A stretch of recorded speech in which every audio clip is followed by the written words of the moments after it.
அஞ்சு குடிக்கொரு சந்ததியாய் ஆழ்வார்கள் தம் செயலை மிஞ்சி நிற்கும் தன்மையளாய் குஞ்சாகை பழுத்தாளையாண்டாளை பத்தியுடன் நாடும் வழுத்தாய் மனமே மகிழ்ந்து ஸ்ரீ விஷ்ணு சித்த குலநந்தன கல்பவல்லி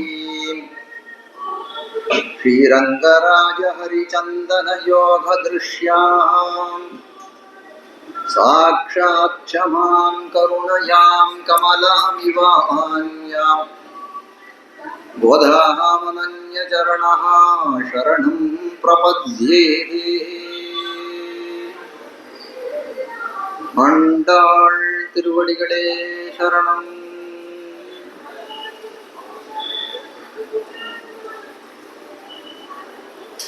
தாமோதர பெருமாளுடைய ஒரு நிர்ஹேதுகமான கிருபா கடாட்சத்தாலும் சூடிக் கொடுத்த சுடர்கொடியான ஆண்டாள் அவளுடைய ஒரு கருணையினாலும் திருப்பாவை எனப்படும் இந்த திவ்ய கிரந்தத்தினுடைய அர்த்தங்களை அனுபவித்து வருகிறோம். அந்த ரீதியிலே பார்க்கும்போது திருப்பாவையிலே முதல் 5 பாசுரத்தினுடைய அர்த்தத்தை நேற்றைய தின பரியந்தம் அனுபவித்து முடித்தோம்.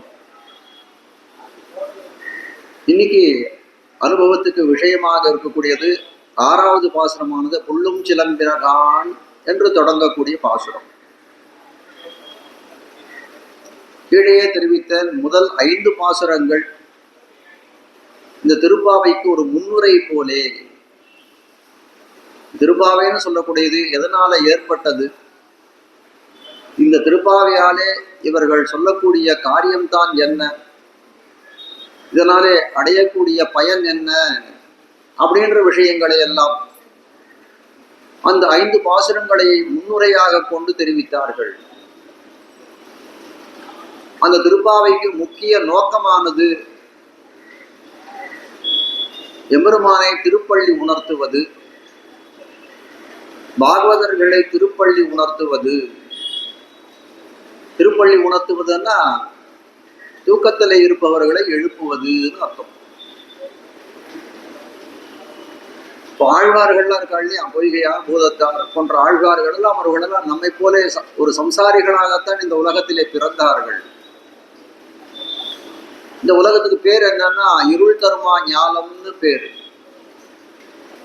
இந்த உலகத்திலே வந்து பிறந்தவன் என்ன பண்ணான், சாதாரண இந்த ஆத்மா ஞானமயன் ஆனந்தமயன் நல்லா பெரிய ஞானம் பொருந்தியவனாக இருக்கக்கூடியவன். ஆனா இந்த உலகத்திலே பிறந்த உடனே என்ன ஆறுது, அவனுக்கு ஒரு அஜ்ஞானம் ஏற்படுறது. இந்திரியங்களினுடைய ஒரு சகாசத்தினாலே ஒரு அஜ்ஞானம் ஏற்படுறது. அதனால என்ன பண்றான், பலவிதமான அந்த பெருமாளை பிரிஞ்சு பலவிதமான காரியங்களிலே பிரவர்த்திக்கிறான், ஈடுபடுகிறான்னு பார்க்கிறோம். அப்போ அவர்கள் எல்லாம் எப்படிப்பட்ட ஆழ்வார்கள் எப்படின்னா தூங்கி கொண்டிருந்தார்கள். தூங்கி கொண்டிருந்தார்கள்னா இறை அனுபவத்திலே அவர்கள் இல்லை. அதனால அது தூங்குவதற்கு சமமாகத்தான் இருந்தது. அப்படிப்பட்ட ஆழ்வார்களை எல்லாம் அந்த எம்பெருமான் எழுப்பினான். பகவான் எழுப்பி அவர்களுக்கு விசேஷமான ஞானத்தை கொடுத்தான். அதுக்கு பேர் மயர்வர மதிநலம் அப்படின்னு பேர்.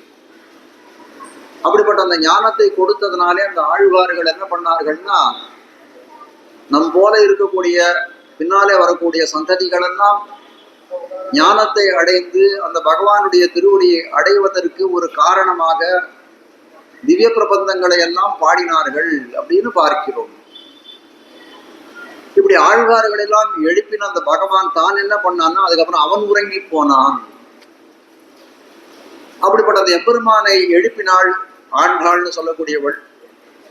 அதான் கீழே தெரிவித்தேன், நீலாதுங்க ஸ்தனகிரி தட்டி சுத்தம் உத்போத்திய கிருஷ்ணம். அந்த கிருஷ்ணனை எழுப்பினாள்.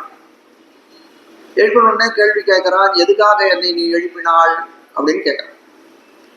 நான் உங்ககிட்ட தெரிவிக்க வேண்டிய விஷயம் ஒன்று உண்டு, அந்த விஷயத்தை தெரிவிப்பதற்காக உன்னை எழுப்பினேன். அது என்ன விஷயம் அப்படின்னு கேட்கக்கூடிய காலத்திலே நான் உனக்கு அடிமை அப்படின்ற விஷயத்தை தெரிவித்தாள். இந்த அடிமைன்னு சொல்லக்கூடிய இந்த அடிமைத்தனமானது வேதங்களிலே சொல்லப்பட்டதாய், வேதங்களிலே சித்தமாய் இருக்கக்கூடியதாய் இருக்கிறது. அந்த விஷயத்தை தான் நான் உனக்கு தெரிவித்தேன். உனக்கு கைங்கரியங்கள் தொண்டு செய்ய வேணும்ன்ற ஆசையை அவனிடத்துல எழுப்பி தெரிவித்தாள் ஆண்டாள்னு சொல்லக்கூடியதா இருக்கிறது. அப்போ காட்ட வந்த விஷயம் இந்த இடத்துல என்ன அப்படின்னு கேட்டால், ஆண்டாள் எம்பெருமானை எழுப்பினாள்னு பார்க்கிறோம். அப்போ திருப்பாவைக்கு அது முக்கியமான கருத்து அதுதான். அப்போ முக்கியமான கருத்து ஒண்ணு இருக்குன்னா அது கூடயே ஒரு ஒரு அமுக்கியமான ஒரு ரெண்டாவது முக்கியமாக இருக்கக்கூடிய ஒரு கருத்தும் உண்டு. அது என்ன அப்படின்னா, எப்படி பகவானை எழுப்பினாலோ அதை போல பகவானுடைய அடியாறுகளாய் இருக்கக்கூடிய பாகவதர்களையும் எழுப்பினாள் ஆண்டாள் அப்படின்னு பார்க்கிறோம். ஆண்டாள்னு இல்லை, இந்த இடத்துல ஆண்டாள்னு சொல்லக்கூடிய எப்படி இருக்காருன்னா அந்த கோபிகையாகவே மாறினாள்னு சொல்லக்கூடியது. கண்ணன் திருவாய்ப்பாடியில அவதாரம் பண்ணி திருவாய்ப்பாடியில இருந்த காலத்திலே அந்த ஊர்ல இருக்கக்கூடிய கோபிகைகள் எல்லாம் எப்படி கண்ணன் திறத்திலே பக்தி செய்தார்களோ அதே போல கோபிகைகளை போலே தன்னை மாற்றிக்கொண்டால் அப்படியே கண்ணன் திறத்திலே பக்தி செய்தாள் ஆண்டாள். அப்போ எல்லாம் ஒரு கோபிகாவினுடைய ஒரு அனுபவத்திலே ஒரு பாவனையிலே இந்த திருப்பாவையுடைய பாசுரங்கள் அனைத்தும் கட்டமைக்கப்பட்டிருக்கிறது. அப்போ எம்பெருமானை அனுபவிக்கணும் அப்படின்னா ஆண்டாள் தானே அனுபவித்திருக்கலாம். ஆனா என்ன பண்றா, பல பாகவதர்களை அடியவர்களை எல்லாம் அழைத்து கொண்டு அந்த பகவானிடத்திலே செல்கிறாள்னு காட்டக்கூடியதா இருக்கிறது. எம்பெருமானை எப்போ எழுப்புறா அப்படின்னு கேட்டால், ஒரு 17-18 பாசுரத்திலே நாயகனாய் நின்ன நந்தகோபனுடைய 16வது பாசுரம், அது தொடக்கமாகத்தான் எம்பெருமானை எழுப்ப ஆரம்பிக்கிறாள். அப்போ இப்ப ஏற்கனவே 5 பாசுரங்கள் முடிஞ்சு போச்சு. இன்னும் அதுக்கு மேல 6லேருந்து 15 வரைக்கும் ஒரு 10 பாசுரங்கள் இருக்கு. அந்த 10 பாசுரங்களாலே அடியவர்களை எல்லாம் எழுப்பி கொண்டு செல்கிறாள். ஒரு விஷயம் பாருங்க, எம்பெருமானை நாமளும் தான் இப்போ பெருமாள் சன்னதிக்கு வந்திருக்கோம், தாமோதர் பெருமாள் சன்னதிக்கு வந்திருக்கோம், இங்க பெருமாளை சேவிக்கணும்னு வந்திருக்கோம். நம்ம என்ன பக்கத்து வீட்டுல இருக்கோம்னா நீங்க வாங்குவோன்னு கூப்பிட்டுண்டா வரும். நம்ம மாத்திரம் தனியா கிளம்புறோம், தனியா போனா சேவிச்சு விடலாம்னு நினைக்கிறோம். இன்னும் சொல்ல போனா நம்ம என்ன நினைக்கிறோம்னா கூட்டமில்லாத நாள்ல போய் பெருமாளை சேவிச்சுட்டு வந்துடணுன்றோம். வைகுண்ட ஏகாதசி ரொம்ப கூட்டமா இருக்கும், ஆனால் அன்னைக்கு வேண்டாம், இன்னொரு நாள் நான் போய் சேவிச்சு விடலாம்னு நினைக்கிறோம்.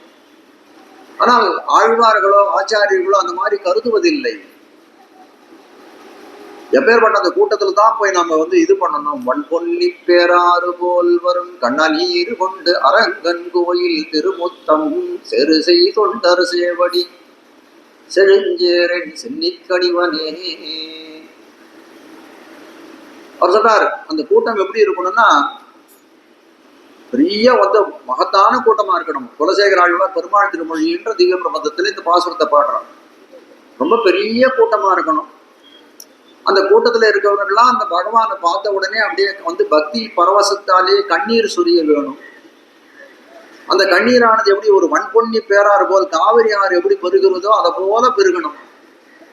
அப்படி பெருகித்தேனால் என்ன ஆகும், தரையிலெல்லாம் விழுந்து அந்த தரையெல்லாம் அப்படியே ஈரமாகி அந்த மண்ணோட அப்படியே சேராயிடும். அப்படிப்பட்ட அந்த சேரை எடுத்து என் தலையில நான் பூசிக்கணும், அவ்வளவு கூட்டம் இருக்கணும்ன்றான். அப்போ கூட்டத்துல நமக்கு ஒரு அரை வினாடி நமக்கு அந்த பெருமாளை சேவிக்கக்கூடிய ஒரு பாக்கியம் கிடைச்சாலும் போதும். ஆனால் அந்த கூட்டத்தோட இருக்கணும்னு தான் நினைக்கிறார்கள். நம்மாழ்வார் அப்படின்னு ஒரு ஆழ்வார், அவர் 4 திவ்ய பிரபந்தங்கள் அருளி செய்திருக்கிறார். அதுல முதல் திவ்ய பிரபந்தம் திருவிருத்தம்னு சொல்லக்கூடிய திவ்ய பிரபந்தம். அதுல முதல் பாசுரம் இன்னின்ன நீர்மை இனியாமுராமை. பகவானே நீ என்ன இந்த உலகத்திலே வைக்காதேன்னு ஒரு பிரார்த்தனை வைக்கிறார் முதல் பாசுரத்துல. வாயை திறந்த காலத்திலே அதுதான் அவனுடைய பிரார்த்தனை. 1, 2, 3 திவ்ய பிரபந்தங்கள் அருளி செய்தார். அதுக்கப்புறம் 4வது திவ்ய பிரபந்தம் திருவாய்மொழின்ற திவ்ய பிரபந்தத்தை அருளி செய்யக்கூடிய காலத்திலே 2வது திருவாய்மொழியில குழாங்களாய் அடியீருடன் கூடி நின்னாடுமினே, அடியவர்கள் குழாங்களோட நான் கூடி நின்று உன்னை சேவிக்க வேணும்னு தெரிவிக்கிறார். அது மட்டும் இல்ல, கடைசியில் அது முடியக்கூடிய அந்த திருவாய்மொழி முடியக்கூடிய காலத்திலே அந்தமில் பேரின்பத்து அடியரோடு இருந்தமை. அந்தமில் பேரின்பம்னா அந்தம்னா முடிவு, அந்தமில்னா முடிவில்லாதது. அந்த அந்த எம்பெருமானுடைய வைகுண்ட பதவின்னு சொல்லக்கூடியது இருக்கே, அந்த அனுபவம் முடிவில்லாத ஆனந்தத்தை கொடுக்கக்கூடியதா இருக்கிறது. அப்படிப்பட்ட முடிவில்லாத ஆனந்தத்தை எப்பவும் அனுபவிக்கக்கூடியவர்கள் யார் அப்படின்னு கேட்டால் நித்தியசூரிகள், முக்தாத்மாக்கள்னு சொல்லக்கூடியவர்கள். நித்தியசூரிகள்னா ஆதிசேஷன், கருடன், விஸ்வக்ஷேனன், இவர்களெல்லாம் நித்தியசூரிகள்னு பேர். அதுக்கு மேல முக்தாத்மாக்கள், இந்த உலகத்திலே இருக்கக்கூடிய ஜீவாத்மாக்கள்லாம் ஒரு காலத்திலே அவர்களுக்கெல்லாம் மரணம் ஏற்பட்டு அந்த பெருமாளுடைய அருளுக்கு இலக்காகி அவர்களெல்லாம் அந்த வைகுண்டத்தை போய் அடைகிறார்கள். அவர்களெல்லாம் முக்தாத்மாக்கள்னு பேர். அவர்களுடைய காரியம் என்னன்னா, எந்த காலத்திலையும் எம்பெருமானை 24 மணி காலமும் அந்த எம்பெருமானை அனுபவிக்கக்கூடிய, 24 மணி காலம்னு சொல்லக்கூடியது. ஏன்னா இந்த ஊர்ல தான் காலம் உண்டு, அந்த ஊர்ல காலமே கிடையாது. காலம் ஆட்சி செய்யாத நகரமாய் இருக்கக்கூடியது. அப்போ அவர்களுக்கு எந்த காலமும் எப்படி இருக்குன்னா, அந்த பெருமாளை அனுபவித்து, அந்த பகவானை அனுபவித்துக் கொண்டிருக்கிறார்கள் பல பல விதங்களாலே. அவர்களே என்ன நினைக்கிறார்கள்னா, இப்படி எம்பெருமானை அனுபவிப்பதற்கு ஒரு கூட்டம் வேணும் அப்படின்னு நினைக்கிறார்கள். ஆண்டாலும் அதே போல கருத்தைத்தான் உடையவராயிருக்கிறாள் கருவன். ஆனால் என்ன பண்றாள் ஆண்டாளானவள்? 10 பாசுரங்களாலே 10 அடியவர்களை திருப்பள்ளி உணர்த்துகிறாள், அவர்களை எழுப்புகிறாள்னு பார்க்கிறோம். 6வது பாசுரம் தொடக்கமாய் புள்ளும் சிலம்பினகான 6வது பாசுரம் அது ஆரம்பிக்கக்கூடியது. 15வது பாசுரம் எல்லே இளங்கிளியேன்னு சொல்லக்கூடியது 15வது பாசுரம். இந்த 10 பாசுரங்களாலே 10 பாகவதர்களை, 10 பெண்களை எழுப்புகிறாள். இந்த நோன்பு நோக்கிறதுக்கு எத்தனை பேர் வந்தார்கள் அப்படின்னு கேட்டால், புராணாதிகள்ல சொல்லக்கூடியதுன்னா 5 லட்சம் குடிப்பெண்கள்னு தெரிவிக்கிறார். 5 லட்சம் குடிப்பெண்ணா 5 லட்சம் பேருக்கு மேல இருந்தாங்க. அப்படிப்பட்டவர்கள் எல்லாரும் இது பண்ணால், அப்போ ஆச்சாரியர்கள்லாம் கேட்கிறான் அந்த இடத்துல, 5 லட்சம் குடிப்பெண்களை ஆண்டாள் எழுப்பலையே, 10 பேரை தானே எழுப்பியிருக்காள் அப்படின்னு கேட்கக்கூடிய காலத்திலே 10 பேரை எழுப்பினது 5 லட்சம் குடிப்பெண்களை எழுப்பினதற்கு உபலட்சணம்னு சொல்லிட்டான். உபலட்சணம்னா ஒண்ணுத்தை கொண்டு இன்னொன்னுத்தை இது பண்ணிடலாம். இப்போ ராமனும் லக்ஷ்மணனும் இணை பிரியாது இருக்கக்கூடியவர்கள். ராமன் காட்டுக்கு சென்றான் அப்படின்னு சொன்னோமே, ஆனால் லக்ஷ்மணனும் கூட காட்டுக்கு போயிருக்கான்றது சொல்லிதான் தெரியணும்ன்றது அவசியம் இல்லை. கைமுதிக்க நியாயம்னு சொல்லுவார்கள். அதே போல இந்த இடத்துல சொல்றார், 10 பெண்களை எழுப்பினது 5 லட்சம் குடி பெண்களையும் எழுப்பினதற்கு சமம் அப்படின்னு சொல்லிட்டான். ஆனால் ஏன் இப்படி போகணும்? நம்மளாம் அந்த மாதிரி இல்லையே. உலகத்துல இன்னைக்கு இருக்கக்கூடிய உலகத்துல நம்மளாம் தனித்தனியாகத்தானே கோயிலுக்கு செல்கிறோம். வீட்டுல கணவர் தனியா கோயிலுக்கு போறார், மனைவி தனியா கோயிலுக்கு போறார். ஒரே வீட்டிலே கூட இந்த மாதிரி காட்சிகள்லாம் நடக்கிறது. ஆனால் ஆண்டாள் இத்தனை பேரை ரொம்ப என்ன சொல்ல, குறிப்பாக இவர்களை எழுப்பி செல்கிறாளே, அதுக்கு காரணம் என்னன்னா, சாமானிய சாஸ்திரங்கள் தெரிவிக்கிறது, ஏகஸ்வாதுன புஞ்சீத பகுபிஸ்ஸஹா. சாஸ்திரம் சொல்றது, ஒரு சுவாதுன நல்ல இனிமையான வஸ்து, ஒரு பழம்னு வச்சுக்கோங்க, நல்ல இனிமையான பழம். அப்படி ஒரு பழம் கிடைச்சதுன்னா எப்படி அதை உண்ண வேணும் அப்படின்னு கேட்டால், அதை அறிஞ்சு உண்டுலாம் சுவாமி அப்படின்னு சொல்லலாம். இல்ல அறிஞ்சு உண்ணலாம். ஆனால் அதை எப்படி உண்ணணும் அப்படின்னு கேட்டால், எல்லாருக்கும் கொடுத்துட்டு சாப்பிடணும். அனைவருக்கும் பக்கத்துல இருக்கிறவர்களுக்கும் கொடுத்துட்டு அதை உண்ண வேணும். பகுத்துண்டு பல்லுயிர் ஓம்புதல்னு சொல்றாங்க. அப்படி அதை உண்ண வேணும். இன்கனி தனி அருந்தேன்னு தமிழர்கள்லாம் சொல்றார்கள். அப்போ இந்த பகவத் விஷயம், இந்த இறை அனுபவம்னு சொல்லக்கூடியது எப்படி இருக்குது? தேனை போல இருக்கிறது, பாலை போல இருக்கிறது, கண்ணலை போல இருக்கிறது, அமுதை போல இருக்கிறது. இப்படிப்பட்ட இனிமையான விஷயத்தை, உயர்ந்தத ஒரு விஷயத்தை அனுபவிக்கக்கூடிய காலத்திலே தனி ஒருவராய் அனுபவிக்க கூடாது. அதுல பல பேர் கலந்து கொள்ள வேணும் அப்படின்ற ஒரு பெருந்தன்மையான மனது ஆண்டாளுக்கு இருந்தது. அதனால எல்லாரையும் அழைக்கிறாள்னு சொல்லக்கூடியவர். புருஷ சூக்தம் போன்ற வேதாந்தங்கள் தெரிவிக்கிறது, பாதோஸ்ய விஸ்வா பூதானி திரிபாதஸ்யாமிருதம் திவி.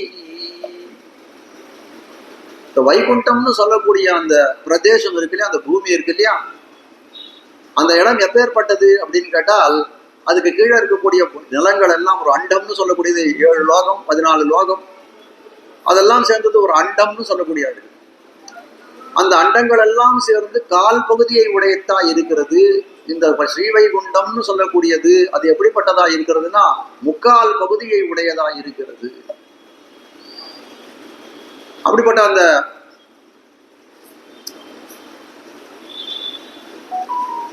அந்த வைகுண்டத்திலே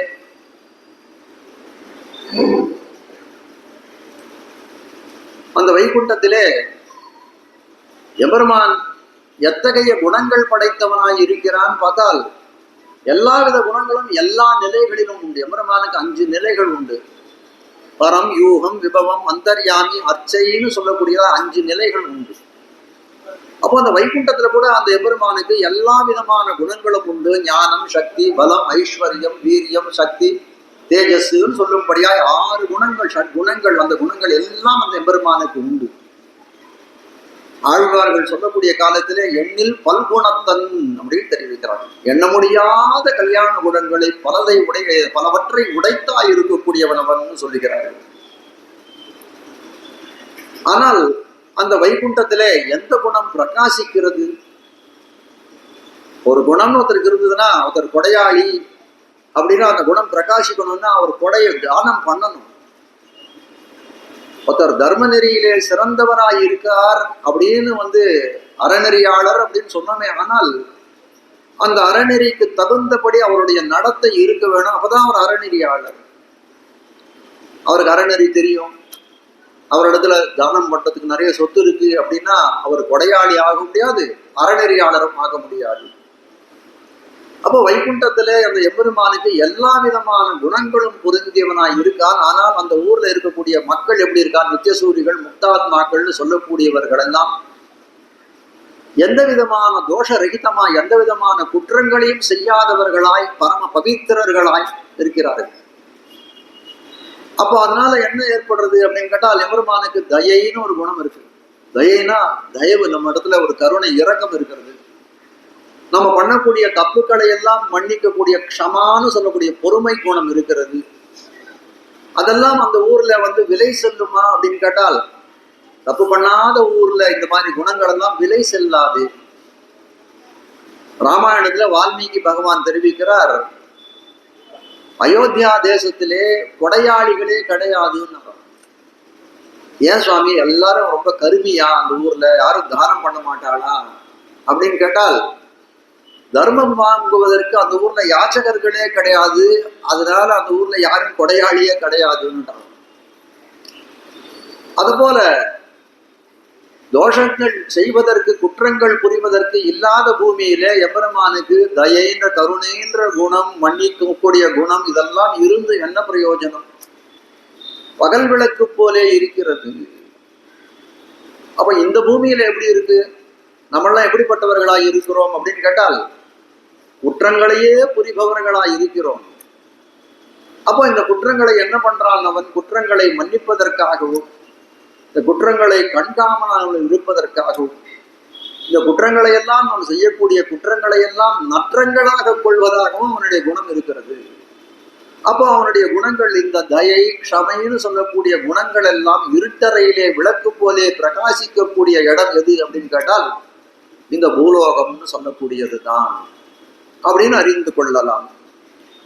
அப்போ இந்த ஆண்டாள் இறங்கி இருக்கக்கூடிய காரியம் என்ன? அந்த எம்பெருமானை அடைய வேணும்ன்றத ஒரு நோன்பை நோற்பதை ஒரு காரணமாக கொண்டு எம்பெருமானை அடைய வேணும்னு நினைக்கிறாள்.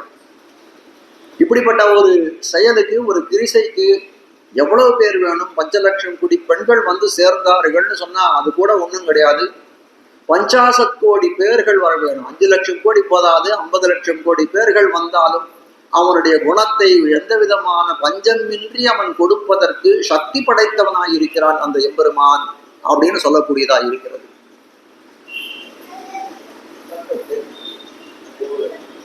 எம்பெருமானுக்கு சீலம்னு ஒரு குணத்தை காட்டுகிறார்கள். சீலம்னு குணம் என்னன்னா, குறையற கலக்கக்கூடிய தன்மை பொருந்தியவனாய் இருக்கிறான் அந்த பகவான் தெரிவிக்கிறார்கள். அதுக்கு சீல குணம்னு பேர். குறையற கலத்தல் அப்படின்னா தான் மேன்மை பொருந்தியவன் அப்படின்னு நினைக்கிறது கிடையாது. நம்ம போல இருக்கவர்களை பார்க்கக்கூடிய காலத்துல இவர்கள் தாழ்மை பொருந்தியவர்கள்னு பார்க்கறது கிடையாது. ஒரு நீராக கலக்கிறான்னு தெரிவிக்கிறார்கள். ஒரு டம்ளர் ஒன்று இருக்கு, அந்த டம்ளர்ல ஒரு பாதி அளவுக்கு தண்ணீர் இருக்கு. அதை கொண்டு வந்து இன்னொரு ஒரு பாதி டம்ளர் இருக்கு, அதுல கொஞ்சம் ஜலத்தை கொண்டு வந்து விட்டோமே, ஆனால் என்ன ஆகும்? அந்த தண்ணீரும் இது கூட சேர்ந்து போகும். ஏதாவது வித்தியாசம் தெரியுமா அப்படின்னு கேட்டால் எந்த வித்தியாசமும் தெரியாது. தண்ணீரும் ஒன்று சேரக்கூடிய காலத்துல ஏதாவது வித்தியாசம் தெரியறதா? இந்த தண்ணி கங்கா ஜலம், இந்த தண்ணி பாலாறு ஜலம் அப்படின்னு சொன்னோம்னா எது பாலாறு ஜலம்? ரெண்டு கலந்த பிறகு எது பாலாத்தினுடைய ஜலம், எது கங்கையினுடைய ஜலம்னு யாராலும் சொல்ல முடியுமா? அதுபோல வித்தியாசம் தெரியாத அளவுக்கு புறையற கலக்கிறான் அந்த எம்பெருமான்னு சொல்லக்கூடியதா இருக்கு. சீலகுணத்தை எங்க காட்டுறான் அப்படின்னு கேட்டால் குகப்பெருமாள் இடத்துல காட்டுறான். குகன்னு சொல்லக்கூடியவன் அந்த வேடன் இடத்திலே ராமாயணத்திலே காட்டக்கூடியதா இருக்கிறது. திருமங்கை ஆழ்வார் ஒரு பாசனம் பாடுவார். ஏழையேதலன் கீழ் மகன் என்னாதிரங்கி மத்தவர் கிண்ணருள் சுரந்து மழைமான் மட நோக்கி உன் தம்பி உம்பி எம்பி என்றொழிந்திலை உகந்து தோழன் நீ எனக்கிங்கொழி என்ன சொற்கள் வந்தடியேன் மனத்திருந்திட அழிவண்ணனின் அடியினை அடைந்தேன் அணிபொழில் திருவரங்கத்தம்மானே. திருவரங்கத்துல இருக்கக்கூடிய அந்த அரங்கநாத பெருமாளுக்கு மங்களாசாசனமாக பாடக்கூடிய பாசுரம் திருமங்கை ஆழ்வாரையில பாடப்பெற்ற பாசுரம் இது. எம்பெருமானுடைய அந்த சீல குணம் குறையற கலக்கக்கூடிய தன்மையை விளக்கக்கூடியதா இருக்கிறதுன்னு காட்டுகிறார்கள்.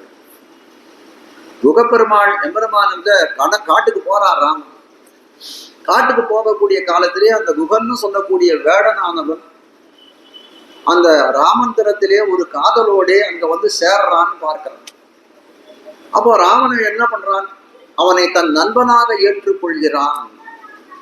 வால்மீகி பகவான் சொல்றார், ராமஸ்ய ஆத்ம சமசகான்னு தெரிவிக்கிறார். ராமனுக்கு உற்ற தோழன் யார் அப்படின்னு கேட்டால் இந்த குகன் தான் சொல்றார். இவா ரெண்டு பேரும் ஒருத்தருக்கு ஒருத்தர் முன்னாடி பார்த்தது கூட கிடையாது. ஆனால் முதல் சந்திப்பிலேயே வால்மீகி பகவான் சொல்லக்கூடிய விஷயம் என்னன்னா, ராமனுக்கு உற்ற தோழன் இவன் தான். பெரியாழ்வார் தெரிவிக்கிறார், சீரணிந்த தோழமை கொண்டதும் ஓர் அடையாளம். சீரணிந்த தோழமை, சீர்னதுக்கு ஒரு அடைமொழியை வேற கொடுக்கிறார்.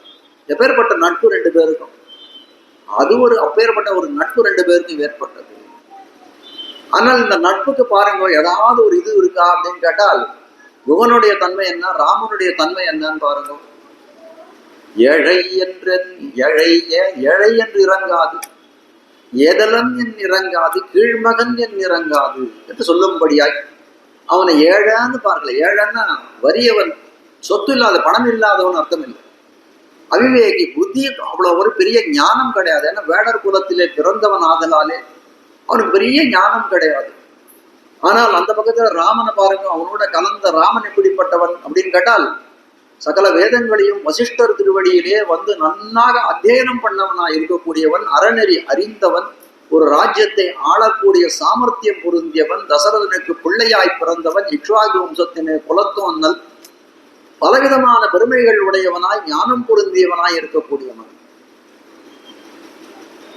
ஏதலன் அப்படின்னு சொன்னா கொஞ்சம் அந்த வேடர ஜாதியில பிறந்திருக்கானே, அந்த ஜாதி கண்குடுமா என்ன பண்ண இம்சைகள் தானே, பிற உயிர்களுக்கெல்லாம் இம்சை செய்யக்கூடியவனாய் இருக்கிறான் அவன். ஆனால் ராமனுக்கு பேர் என்னன்னா கருணா காகுத்சகான்னு பேரு. கருணையே வடிவெடுத்தவன், கருணை காகுத்தன்னு பேர். ஆண்டுசம்சம் பரோதர்ம. ராமன் என்ன, ராமனை பத்தி ஒரு வார்த்தை சொல்லு அப்படின்னு சீதையண்ட கேட்கக்கூடிய காலத்திலே ஆண்டுசம்சம் பரோதர்மஹா, கருணையே தன்னுடைய தர்மமாக உடையவனாய் இருக்கக்கூடியவன் எங்கள் ராமன்னு சீதா பிராட்டி தெரிவிக்கிறாள் ராமன் திறத்திலே, ராவணன் திறத்திலே. அப்போ எந்த விதத்துல பார்த்தாலும் அவனுக்கு ரொம்ப ஆக்ரோஷம் பொருந்தியவனாயிருக்கான். ராமன் ரொம்ப சாந்த ஸ்வரூபியா இருக்கிறான். அந்த குகனானவன் கீழ்மகன், வேடர் ஜாதியிலே தாழ்ந்த குலத்திலே பிறந்திருக்கிறான். ஆனால் ராமன்னு சொல்லக்கூடிய இக்ஷ்வாகு வம்சத்தினுடைய குலத்தோன்றலாய் இருக்கிறான்னு பார்க்கிறோம். அப்போ இதெல்லாம் பார்த்து அவனோட ராமன் சேர்ந்தானா அப்படின்னு கேட்டால் இதுல ஒரே ஒரு குணம் இருந்தால் கூட அவர்களை தள்ளி வைக்கிறதுக்கு அவசியம் உண்டு. ஏனால் சாதாரணமா சாஸ்திரங்கள் என்ன சொல்றதுன்னா, அல்பஸ்நேகம் பிராண சங்கடம். ஒரு சாதாரணமா ஒரு தீயவர்களோட நமக்கு நட்பு ஏற்பட்டதுன்னா அது நமக்கு என்னன்னா பிராணத்துக்கே ஆபத்தை விளைவிக்கக்கூடியதா இருக்குது. ஹீனசக்கியம் ஹீனப்பிரேட்சியம். தாழ்ந்தவர்களோட நட்பு செய்வது கூட எப்படிப்பட்டதுன்னா அது தீமைகளை விளைவிக்கக்கூடியதா இருக்கிறதுன்னு சாஸ்திரம் சொல்றது. ஆனால் அதெல்லாம் நமக்கு தான். பகவானுக்கு அந்த மாதிரியான விதிகள் எல்லாம் கிடையாது. ஏன்னா எல்லாரும் அவன் சொத்து. நல்லவர்களும் அவன் சொத்து, தீயவர்களும் அவன் சொத்து, ஆஸ்திகர்களும் அவன் சொத்து, நாஸ்திகர்களும் அவன் சொத்து. அதனால அவனுக்கு அந்த விதமான பாரபட்சங்கள் எல்லாம் கிடையாது. இவன் ஏழ்ந்த, இவன் பெரியவன், இவன் தாழ்ந்தவன் அப்படின்றதெல்லாம் அவன் பார்க்கிறது இல்லை. அதனால என்ன பண்றான், ஒரு புறையற கலந்தான் அந்த குகப்பெருமாள் இடத்திலேன்னு காட்டக்கூடியதா இருக்கு. அது எந்த இடத்துல நடந்ததுன்னா இந்த பூமியில நடந்தது. ஆனால் வைகுண்டத்துக்கு பல பேர் போறாளே, அவர்கள்லாம் எப்படி இருக்கிறான், தம்மையே நாளும் வணங்கி தொழுவார்க்கு தம்மையே ஒக்க அருள் செய்வர் ஆதலாம். இங்கேந்து வைகுண்ட பதவியை அடைந்தவன் எப்படி இருக்கான் அப்படின்னு கேட்டால், அந்த பகவான போலே பலவிதமான அந்த ஷாட் புண்ணியங்கள் படைத்தவனாய் இருக்கிறான். பகவான போலே அவனுக்கு உருவம் இருக்கு. பகவான பக்கத்திலேயே இருக்கான். சாயுஜ்யம் அவனுடைய அந்த பிரதேசத்திலேயே இருக்கான். அவன் அருகிலேயே இருக்கான். அவனுக்கு இருக்கக்கூடிய தன்மைகள் எல்லாம் இவனுக்கு இருக்கு. இந்த மாதிரியான இதெல்லாம் அங்க கொடுக்கிறான். ஆனால் இந்த இடத்துல எப்படி பண்றான், தனித்தனியா இருந்தாலும் ஒரு விடராக கலக்கக்கூடியதா இருக்கக்கூடியது. அப்படிப்பட்ட தன்மை அந்த இடத்துல கூட கிடையாது. ததோ வித்வான் ததா வித்வான் புண்ணிய பாபே விதூய நிரஞ்சனம் பரமம் சாமியம் உபைதி. தன்னை போலவே ஆக்கிடுறான் அவர்கள் அந்த வைகுண்டத்துல போகக்கூடியவர்களை எல்லாம் சொல்லக்கூடியதா இருக்கு.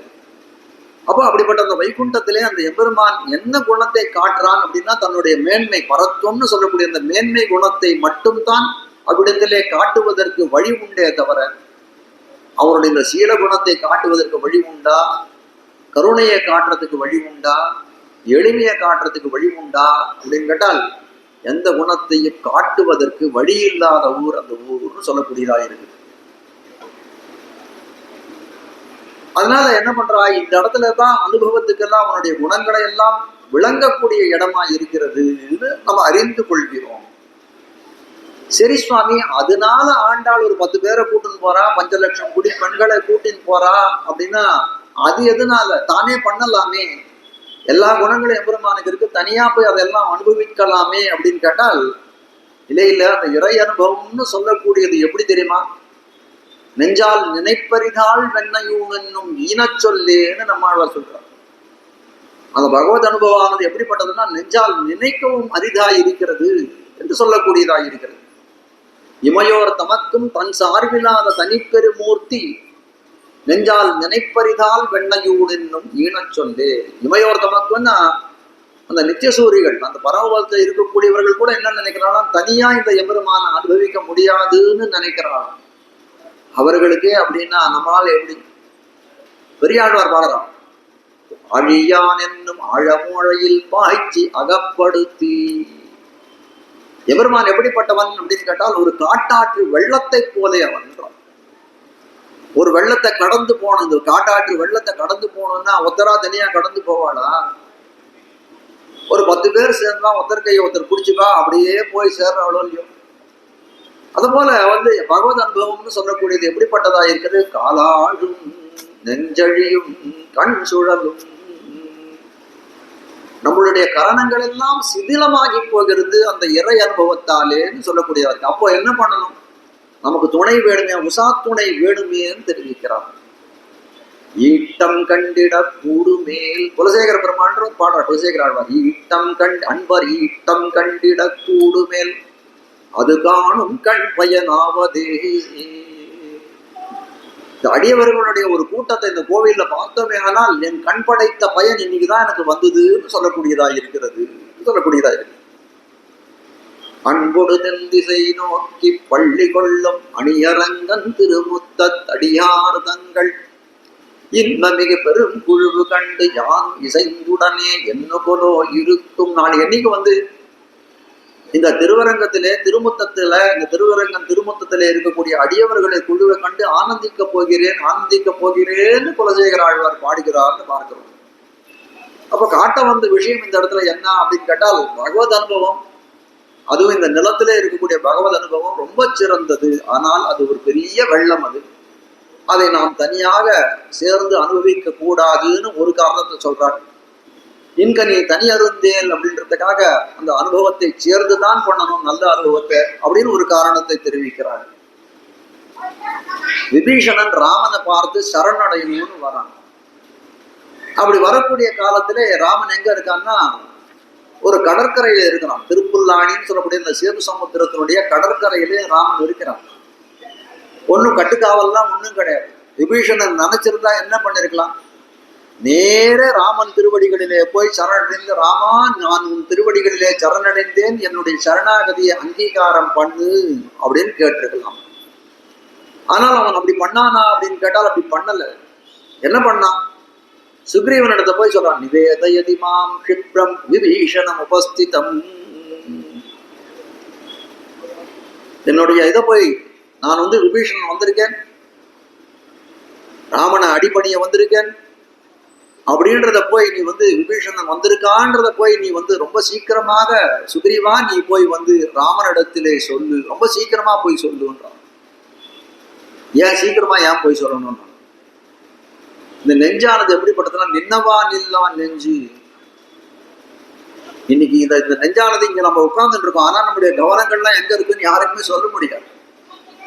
அதனால அலைபாயக்கூடியதா இருக்கக்கூடிய நெஞ்சு இன்னைக்கதோ எனக்கு சத்ததூரமாய் தலைவெடுத்திருக்கு, அதன் காரணமாக ராமன் திருவடிகளில் சரணடைய வேணும்னு வந்திருக்கேன். நாளைக்கு என்ன ஆகும்ன்றது எனக்கு தெரியாது. அதனால சீக்கிரமா சொல்லுன்னு தெரிவிக்கிறான். அப்போ என்ன பண்றான், நம்பி அனுமா சுக்ரீவா அங்கதனே நளனே. ஒருத்தனையும் அவர்களை புருஷகாரமாக தனக்கு சிபாரிசாக பிடித்துக் கொள்கிறான். சுக்ரீவனை பிடித்துக் கொள்கிறான், அனுமனை பிடித்துக் கொள்கிறான், இளைய பெருமானை பிடித்துக் கொள்கிறான். அவர்களை எல்லாம் முன்னிட்டு கொண்டு அந்த ராமனுடைய திருவடிகளிலே சரணாகதி பண்ணுகிறான் அந்த எம்பெருமான்னு சொல்லக்கூடியதாயிருக்கு. அப்போ காட்ட வந்த விஷயம் என்ன அப்படின்னு கேட்டால், எம்பெருமானை அடைவதற்கு ஒரு புருஷகாரம்னு சொல்லக்கூடிய ஒரு சிபாரிசு தேவைப்படுவதா இருக்கிறது. வேதம் வல்லார்களை கொண்டு நோர் பெருமான் திருப்பாதம் பணிந்து. இந்த வார்த்தையை தான், இதான் உயிரான வார்த்தை. திருப்பாவையினுடைய அர்த்தத்தை புரிஞ்சுக்கணும்னா இதுதான் உயிரான வார்த்தை. எம்பெருமானை அடைவதற்கு ஒரு புருஷகாரம் தேவை. புருஷகாரம்னா சிபாரிசு. அது பிராட்டியினுடைய அந்த தாயாருடைய சிபாரிசு ஒண்ணு. அது மட்டும் இருந்தால் போகாது, இந்த பாகவதர்களுடைய சிபாரிசு, பாகவதருடைய சகாசத்தோட போக வேணும் அப்படின்னு சொல்லக்கூடியதா இருக்கிறது. சாஸ்திரங்களை காட்டக்கூடியதா இருக்கிறது. அதனால இந்த சாஸ்திரங்களை எல்லாம் நன்கு அறிந்தவளாய் இருக்கக்கூடிய ஆண்டாள் என்ன பண்றாள், 10 பெண் பிள்ளைகளை எழுப்பி அந்த எம்பெருமான் திருவடியை அடைய வேணும் என்று நினைத்து இந்த 10 பாசுரங்களை பாட ஆரம்பிக்கிறாள்னு பார்க்கிறோம். உள்ளும் சிலம்பினகான் உள்ளறையன் கோயில் வெள்ளை விழிசங்கின் பேரரவம் கேட்டிலையோ.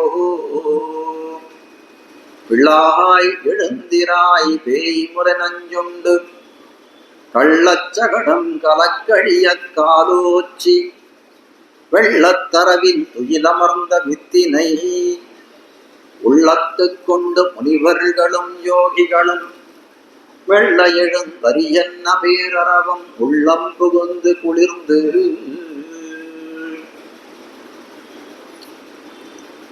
இவர்களெல்லாம் கிருஷ்ணானுபவம் பண்ணணும்னு நினைக்கிறார்கள் இல்லையா? அந்த கிருஷ்ணானுபவம் பண்ணணும்னா அதுக்கு தேவையான உபகரணங்கள், கருவிகள் எல்லாம் இவர்கள் திறத்திலே அமைந்திருக்கிறது. முக்கியமானது இந்த கிருஷ்ணானுபவம் பண்ணணும்னா கிருஷ்ணன் திறத்திலே ஒரு பக்தி இருக்கணும். அதுல ஒன்றும் குறைந்தவர்கள் அல்ல. ஒரு ஏகாந்தமான ஒரு காலம் இருக்கணும். தனியா கிருஷ்ணனோட கலந்து பரிமாறுவதற்கு தனியாக ஒரு காலம் இருக்கணும். அப்படிப்பட்ட காலமும் இவர்களுக்கு அமைந்திருக்கிறது. ஊர்ல யாரும் இந்த கிருஷ்ணனோட சந்திக்கிறதை யாரும் விரோதிக்க கூடாது. அதுக்கு அனுகுணமாக அந்த கோபால கிழவர்கள் எல்லாம் இவர்களுடைய சேர்த்தியை அனுமதித்திருக்கிறார்கள். அப்படி இருந்தும் என்ன பண்றா, இவர்கள் தனியே அனுபவிப்பதற்கு எல்லா விதமான கருவிகள் இவர்களுக்கு வாய்த்திருந்தும் இப்போ கீழே சொன்ன காரணங்களாலே என்ன பண்றா, பல பேரை அழைத்து கொண்டு அந்த பகவானை அனுபவிக்க செல்கிறாள், ஆண்டாள்னு சொல்லக்கூடியதாக இருக்கிறதுன்னு பார்க்கிறோம். உள்ளும் சிலம்பினா வாசகத்துக்கு கருத்து என்னன்னா, சில பேர் என்ன பண்றா, முன்னமேயே உணர்ந்து விட்டார்கள், எழுந்து அப்படியே தூக்கம் முழிச்சு இருக்கான். சில பெண் பிள்ளைகள் எப்படி இருக்கா அப்படின்னா, உணராது தன்னுடைய இல்லத்துக்குள்ளே அவர்கள் திருமாளிகைக்குள்ளே படுத்து கொண்டிருக்கிறார்கள். அப்போ இவர்களெல்லாம் நோன்பு நோற்பதற்கு அந்த நோன்பு களத்துக்கு செல்ல வேண்டும், அந்த பாவை நோன்பு களத்துக்கு செல்ல வேணுமே அப்படின்னா இவர்கள் எல்லாம் அழைத்து செல்ல வேணும். அதனால என்ன பண்றாரு, உணர்ந்தவர்கள் எல்லாம் தங்களுடைய இல்லங்களிலே உறங்கிக் கொண்டிருக்கக்கூடிய பெண்களை எல்லாம் எழுப்புகிறார்கள்னு பார்க்கிறோம். அப்படி எழுப்பக்கூடிய காலத்துல என்ன பண்றாள், உள்ள இருக்கக்கூடிய கேட்கிறாள், எழுந்துருன்னு சொன்ன உடனே என்னை இப்போ எழுந்துருன்னு சொல்றியே, பொழுது விடிஞ்சு போயிடுதா, அடையாளம் என்னன்னு கேட்கிறாள். பொழுது விடிஞ்சதுக்கான சில அடையாளங்களை எல்லாம் சொல்றார்கள். பொழுது விடிஞ்சு போச்சு, இன்னும் நீ உறங்கலாமா, பொழுது விடிஞ்சதுக்கான அடையாளங்கள் இதழ் தான் அப்படின்னு சொல்லக்கூடிய காலத்துல இந்த அடையாளங்கள்லாம் எங்களால ஒத்துக்கொள்ள முடியாது. என்ன சொல்றா, முதல்ல ஒத்தி கேட்கிறா, என்ன பொழுது இந்த பாசுரத்துல எழுப்பப்படக்கூடிய பெண்ணானவள் எப்படிப்பட்டவள்னா, இந்த அனுபவத்துக்கே ரொம்ப புதுசாக இருக்கக்கூடியவள், இந்த பகவத் பக்தியின் சுவடறியாதவளாக இருக்கக்கூடியவள். அவள் பேர பொழுது விடிந்ததுக்கு அடையாளம் என்னான்னு கேட்கிறாள். அவள் சொன்ன உடனே நாங்கள்லாம் எழுந்து வந்திருக்கோமே, அதுதானே அடையாளம், அதை விட வேறு அவங்க அடையாளம் வேணுமான்னு கேட்கக்கூடிய காலத்திலே அவள் என்ன சொல்றார், நீங்கள்லாம் தூங்கினா தானே உணர்வதற்கு. இப்போ நம்ம வீட்டில் குழந்தைகள்லாம் படுத்துட்டு இருக்கோம், அது என்ன ஒரு சோம்பேறித்தனம் ஏந்துக்காது. 6 மணி ஆச்சுரா, இன்னைக்கு பரீட்சை இருக்கு படிடா அப்படின்னு கேட்டால் அப்படியே படுத்துட்டே கிடக்கும். அம்மா எவ்வளவோ எழுப்பி பார்ப்பாங்க, தூக்கம் முடிச்சா கூட எழுந்துக்காது. அப்போ சொல்லக்கூடிய வார்த்தை என்ன இருக்கும், தூங்குறவனை எழுப்பலாம், தூங்குறவனை போல படுத்துட்டு இருக்கவனை எழுப்ப முடியாது. அது போல இவர்களெல்லாம் ஒரு 2 தடவை எழுப்பினார்னா தூக்கம் கலைஞ்சு போறது. ஆனா ஏதோ என்ன சொல்றது, ஒரு ஆலசியம், ஒரு சோம்பேறித்தனம், அதனால எழுந்துக்கிறது இல்லை அப்படின்ற மாதிரி பார்க்கலாம். இந்த இடத்துல ஆலசியம் அவர்களுக்கு சோம்பேறித்தனம்னு சொல்ல முடியாது, அவர் கிருஷ்ணனை அனுபவித்துக் கொண்டிருக்கிறார் அந்த சந்தர்ப்பத்தில் கூட. அப்போ நாங்கள்லாம் உணர்ந்து வந்தோமே, நீ எழுந்திருக்க கூடாதா அப்படின்னு சொல்லக்கூடிய உங்களுடைய உணர்த்தி இந்த பொழுது விடிந்ததற்கு அடையாளமே இல்லைன்ற. ஏன் அப்படின்னு கேட்கக்கூடிய காலத்திலே நீங்கள் எல்லாம் தூங்குவதே கிடையாது, சதா சர்வ காலமும் கிருஷ்ணனையே நினைத்து கொண்டிருக்கிறீர்கள். அதனால நீங்க உங்களுக்கு தூக்கமே கிடையாது, தூக்கம் இருந்தா தானே நீங்க எழுந்துக்கிறதுக்கு. ஆனால் உங்களுடைய உணர்த்தியானது இந்த பொழுது விடிந்ததுக்கு அடையாளம் இல்லை. கண்ணார கண்டு கடிவதோர் காதலுத்தார்க்கும் உண்டோ கண்கள் துஞ்சுதலே. எப்பொழுதும் என்ன பண்றாரு, நம்பெருமான் அப்படியே கண்ணார கண்டு கொண்டிருக்கிறார்கள் அந்த இறை அனுபவத்தினாலே. அப்படிப்பட்டவர்களுக்கு ஒரு நிமிஷமாவது கண் உறக்கம் உண்டா அப்படின்னு கேட்டால் அது கண்ணுறக்கமே கிடையாது. ஸ்ரீவைகுண்டத்துல இருக்கக்கூடியவர்கள் அந்த நித்தியசூரிகளுக்கெல்லாம் அனிமிஷர்கள்னு பேர். நிமிஷர்கள்னா இந்த கண்ணு துடிக்கிறது பாருங்க, அந்த பிரம்ம இந்த இமயானது துடிக்கிறது, நமக்கெல்லாம் துடிக்கும் போது அதுபோல அவர்களுக்கு ஒரு க்ஷணகாலம் கூட அது துடிக்காத இருக்கவர் அனிமிஷர்கள்னு சொல்லக்கூடியவர்கள். அதே போல இந்த பகவத் பக்தியிலே ஆழ்ந்தவர்கள் எப்படி இருக்கிறாங்கன்னா, அப்படியே வைத்த கண் வாங்காத அந்த பெருமானை பார்த்து கொண்டே இருக்கிறார்கள். அவர்களுக்கு எங்க தூக்கத்துக்கு வழி. அதனால உங்களுடைய தூக்கம் நீங்க வந்திருக்கீங்கன்னா அது இது வழியே கிடையாதுன்னு சொல்லக்கூடியதா இருக்கிறது. உண்டோ கண்கள் துஞ்சுதலே, வேற ஏதாவது அடையாளம் தான் சொல்லுங்கோன்ற. அப்பதான் சொல்றார், புல்லும் சிலம்பினா கான். புல்லுன்னா பறவை. அந்த பறவைகள்லாம் காத்தால பொழுது விடிஞ்ச உடனே தன் கூட்டுல இருந்து எழுந்திருக்கிறது இல்லையா. எழுந்திருக்கக்கூடிய காலத்துல அதுக்கு என்ன பண்ணோம், அந்த பறவை அந்த குணத்துக்கு அதனுடைய அந்த இதுக்கு தக்கபடி என்ன பண்ணோம், ஒரு சப்தங்கள் எல்லாம் ஏற்படும், அந்த ரெக்கையெல்லாம் படன்னு அடிச்சுக்கும். அப்போ ஒரு ஒலி ஏற்படுறது இல்லையா, அந்த அடையாளத்தை சொல்றான். புல்லும் பட்சிகள் கூட எழுந்து கொடுத்து நீ இன்னும் எழுந்துக்கலையே. இந்த பறவைகள் எல்லாம் எப்படிப்பட்டதா இருக்கிறது, மார்கழி மாதத்திலே எழுந்து நாட்காலே நீராடின்னு சீக்கிரமா குளிக்கணும்ன்ற உணர்வு இல்லாத பறவைகள் கூட எழுந்து விட்டது. ஆனா நமக்கெல்லாம் அது ஒரு கர்த்தவியமா இருக்கு. மார்கழி மாசத்துல சீக்கிரமா எழுந்து குளிக்கணும். ஒரு சத்துவத்தரமான காலம். இந்த சமயத்துல இந்த மாதிரி காரியங்கள்லாம் பண்ணா நமக்கு நன்மைகள் ஏற்படும், ஆத்ம நன்மைகள் ஏற்படும் அப்படின்னு நமக்கெல்லாம் ஒரு விதி இருக்கக்கூடிய காலத்திலே நீ எழுந்திருக்காத இருக்க அந்த பட்சிகள் கூட உணர்ந்து விட்டதுன்னு தெரிவிக்கிறார்கள். அது மட்டும் இல்ல, சாஸ்திரங்கள்லாம் சொல்றது பிராம முகூர்த்தத்திலே எழுந்திருக்க வேண்டும், காலங்காலையில எழுந்திருக்க வேணும்னு சொல்லக்கூடியதா இருக்கிறது. இல்லைன்னா குற்றங்கள் பல உண்டுன்னு தெரிவிக்கிறது. ஆனால் இந்த பறவைகளுக்கெல்லாம் அந்த மாதிரியான நியாயம் உண்டான்னா பிராம முகூர்த்தம் அந்த மாதிரியான நீதிகள்லாம் ஒன்றும் கிடையாது பறவைகளுக்கெல்லாம். அப்படிப்பட்ட பறவைகள் கூட தனக்கு குற்றம் ஏற்படாதுன்றத ஞானம் இல்லாததா இருக்கக்கூடிய அந்த பறவைகள் கூட எழுந்துடுதே, நீ இன்னும் உணரவில்லையே. அதுகளெல்லாம் அந்த பறவைகள்லாம் எதனால உணர்ந்ததுன்னா காலத்தை உணர்ந்தது. பொழுது விடிஞ்சு போச்சு, நம்ம இனிமேல்ட்டு போய் இறையை தேட வேணும். அதனால அந்த காலத்தை உணர்ந்தபடியாலே அந்த பறவைகள் எல்லாம் காலத்தை உணர்ந்து எழுந்ததா இருக்கக்கூடியது. அதெல்லாம் இந்த பறவை கொள்ளும் சிலம்பினான்றதுனாலே இந்த விடிவுக்கு அடையாளம்னு சொல்றார். உடனே உள்ள இருக்கக்கூடியவளை ஒத்துக்கணுமா வேண்டாமா, இவ்வளவு காரணம் சொல்லிட்டான். உள்ள இருக்க சொல்றார், பறவையின் உணர்தல் கூட இது விடிவுக்கு அடையாளம் கிடையாதுன்னு ஒரே அடியா மறுத்துட்டான். இது என்ன இப்படி சொல்றிய, அநியாயமா எல்லாத்தையும் மறுக்கிறியே நீ அப்படின்னு சொல்லக்கூடிய காலத்திலே அவள் ஒரு மறுமொழி சொல்றாள். என்ன மறுமொழி அவளோடது அப்படின்னு கேட்டால் ரொம்ப அழகா தெரிவிக்கிறாள். ஒரு காலத்திலே நம்மாழ்வார் அவர் தன்னுடைய தன்மையை, தன்னுடைய சுயமான தன்மை, ஆண் தன்மையை இழந்து பெண் தன்மையை அடைகிறார். அப்போ பராங்குச நாயகின்னு பேர் அவருக்கு. அந்த பராங்குச நாயகியினுடைய பெருமையை அவள் தாயாரானவள் பேசுகிறாள். அப்படி பேசக்கூடிய காலத்திலே ஊரும் நாடும் உலகமும் தன்னை போல் அவனுடைய பேரும் தார்களுமே விதத்தி. சில பேர் சொல்றாள், இந்த குளவின்னு ஒண்ணு இருக்கு, அது என்ன பண்ணுமா, சின்னதா இருக்கக்கூடியதான் இது போட்ட இதுல அது என்ன பண்ணுமா, அந்த குளவியை கொட்டி கொட்டி கொட்டி என்ன பண்ணுமா, அதே அது ஒரு விஷ ஜந்துவாவே ஆகிடும் அந்த குளவி கொட்டி குழப்பா. அது போல என்ன ஆகுதுன்னா ஆழ்வார் என்ன பண்றான்னா, நம்மாழ்வார் அந்த பராங்குச நாயகியானவள் எப்போ என்ன பண்றா, திருக்கோடூர் பெருமான் அந்த வைத்தமாநிதி பெருமானுடைய பேரையே சொல்லிட்டு இருக்காள். அவனையே அடைவணும்னு நினைக்கிறாள். அவன் அனுபவத்தையே பண்ணக்கூடியவனாக இருக்காள். அப்போ ஆழ்வாரை பார்த்து, இந்த பராங்குச நாயகியை பார்த்து இந்த ஊரானது எப்படி ஆயிடுச்சுன்னா, ஊரும் நாடும் உலகமும் தன்னை போல். அந்த ஊர் என்ன ஆச்சு, பராங்குச நாயகியை போலே ஆச்சு. அந்த நாடு அதே போல ஆச்சு, அந்த உலகமும் அதே போல ஆயிடுச்சு. அது போல நீங்கள் இருக்கக்கூடிய ஊர்களில இருக்கக்கூடிய பட்சிகள் என்ன ஆகும், உங்களை போலவே ஆயிடும். நீங்கள் பொழுது உணர்ந்து விட்டீர்கள், அதனால அந்த பட்சிகளும் பொழுது உணர்ந்ததுன்னு இது பண்ண, அதுவும் அடையாளம் கிடையாதுன்னு சொல்லக்கூடியதா இருக்கிறது காட்டுகிறார்கள்.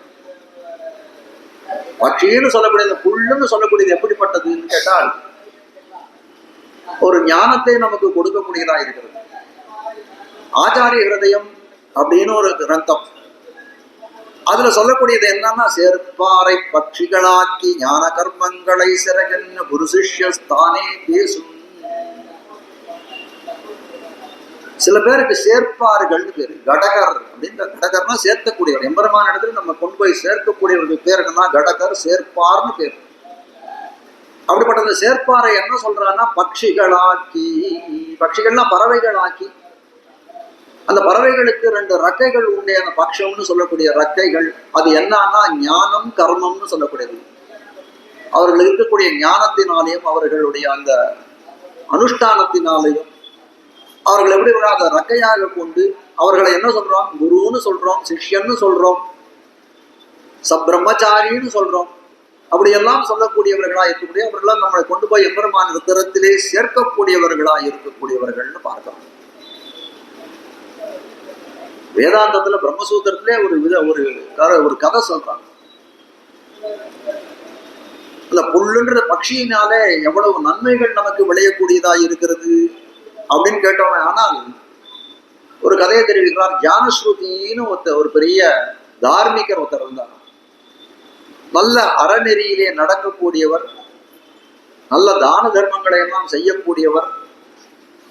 அவர் என்ன பண்றார், ஆனா அவருக்கு பிரம்ம ஞானம், அந்த பகவானுடைய பத்தின ஒரு தெளிந்த ஞானம் அவர்களுக்கு இல்லாத போயிட்டு, இவருக்கு எப்படியாவது இந்த ஞானத்தை விளைவிக்க வேணும் அப்படின்னு நினைத்து கொண்டு 2 கந்தர்வர்கள் வல்லன் வல்லாட்சன்னு சொல்லக்கூடிய 2 கந்தர்வர்கள் என்ன பண்றாங்கன்னா அவனுக்கு அந்த ஞானத்தை, இந்த பிரம்ம ஞானத்தை ஏற்படுத்த வேணும்னு சொல்லிட்டு ஒரு இரவு பொழுதிலே அந்த ஜானஸ்ருதியினுடைய திருமாளிகை மேல, அந்த அவனுடைய இல்லத்தின் மேல வந்து பறக்கிறார்கள்.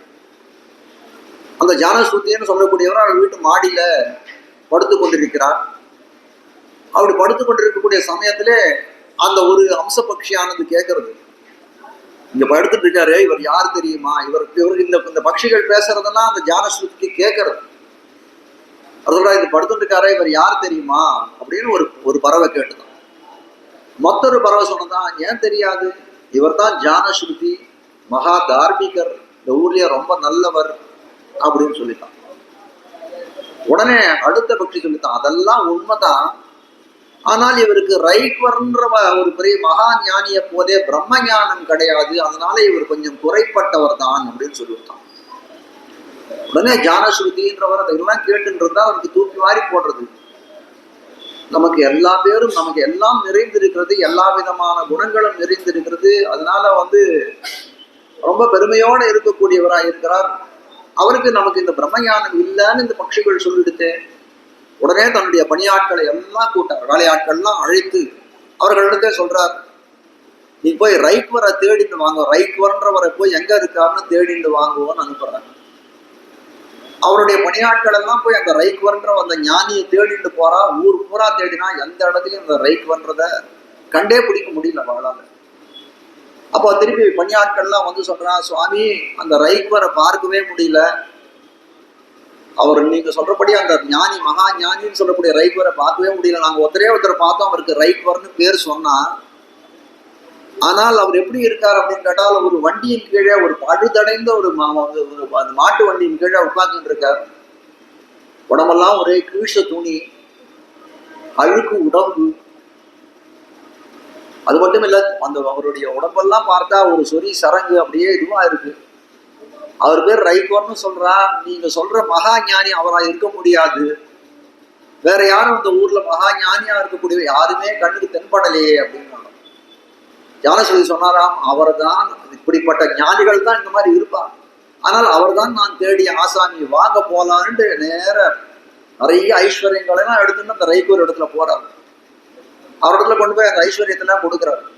என்ன புழுவெல்லாம் கொண்டு வந்திருக்கீங்க, என்ன புழு பூச்சி எல்லாம் கொண்டு வந்திருக்கீங்கன்னாராம். அதை பார்த்துட்டு அவர் சொன்னார், எனக்கு பிரம்மஞானம் கண்டிப்பா அவசியம், நான் உங்களோட இடத்துல இருந்து சம்பாதனம் பண்ணணும்னு வந்திருக்கேன், இதுக்காக நான் பிரம்மஞானம் சம்பாதிக்கணும்னு நான் வரல, இதை கொடுத்ததுனால நீ எனக்கு பிரம்மஞானத்தை போதிக்க வேணும்னு நான் இடத்துல கேட்கல, ஆனால் ஆச்சாரியனுக்கு ஒரு தட்சணை கொடுத்து அந்த ஞானத்தை பெற வேணும்ன்ற அந்த நியதிக்கு, அந்த விதிக்கு உட்பட்டு நான் இதை உனக்கு கொடுக்குறேனே தவிர வேற எதுவும் இல்லை, அதனால நீ நமக்கு அந்த பிரம்மஞானத்தை போதனம் செய்ய வேணும்னு ரைட்வர் இடத்துல கேட்டாராம். அப்புறம் அவர் சில வற்புறுத்தலுக்கு பிறகு அவரை ஒத்துக்கொண்டார். அவருக்கு வந்து அந்த ஞான போதம் ஏற்பட்டது இந்த ஜானஸ்ருதிக்குன்னு உபனிஷத்துல சொல்லக்கூடிய கதையா இருக்கிறது இது காட்டுகிறார்கள். இப்போ புல்லுன்னு சொல்லக்கூடியது என்னன்னா ஞான போதத்தை விளைவிக்கக்கூடியது. புல்லும் சிலம்பினான்னா நமக்கெல்லாம் ஞானத்தை ஏற்படுத்தக்கூடியதா இருக்கிறது. புல் அப்படின்னு சொன்னா கருடன், கருத்மான், கருடனுக்கு பேரு புல் அப்படின்னு பேரு. அந்த கருடனை சொல்லக்கூடிய காலத்திலே ஸ்லோகங்கள்லாம் தெரிவிக்கிறது, வேதாத்மா விகதேஸ்வரஹா. அந்த கருடனுடைய திருமேனி பூர்த்தியா எப்படிப்பட்டதா இருக்குன்னா அந்த சந்தோமயமாய் வேத சந்தஸ்சுகளாலே ஆகப்பட்டதா இருக்கு. அதனுடைய தலையிலேருந்து கால் பரியந்தம் இருக்கக்கூடிய ஒரு ரக்கைகள், அதனுடைய கண், அதனுடைய வாய், அதனுடைய மூக்கு எல்லாமே வேத சந்தமயமாய் இருக்கக்கூடிய, அதனால வேதாத்மா விகதேஸ்வரஹா சுபர்ணோசி கருத்மான் அப்படி இருக்கக்கூடியதா இருக்கு. புல்லும் சிலம்பினான் அப்பேற்பட்ட பெருமை வாய்ந்ததா இருக்கிறது தெரிவிக்கிறார்கள். புல்லும் சிலம்பினான் புள்ளரையன் கோயில்.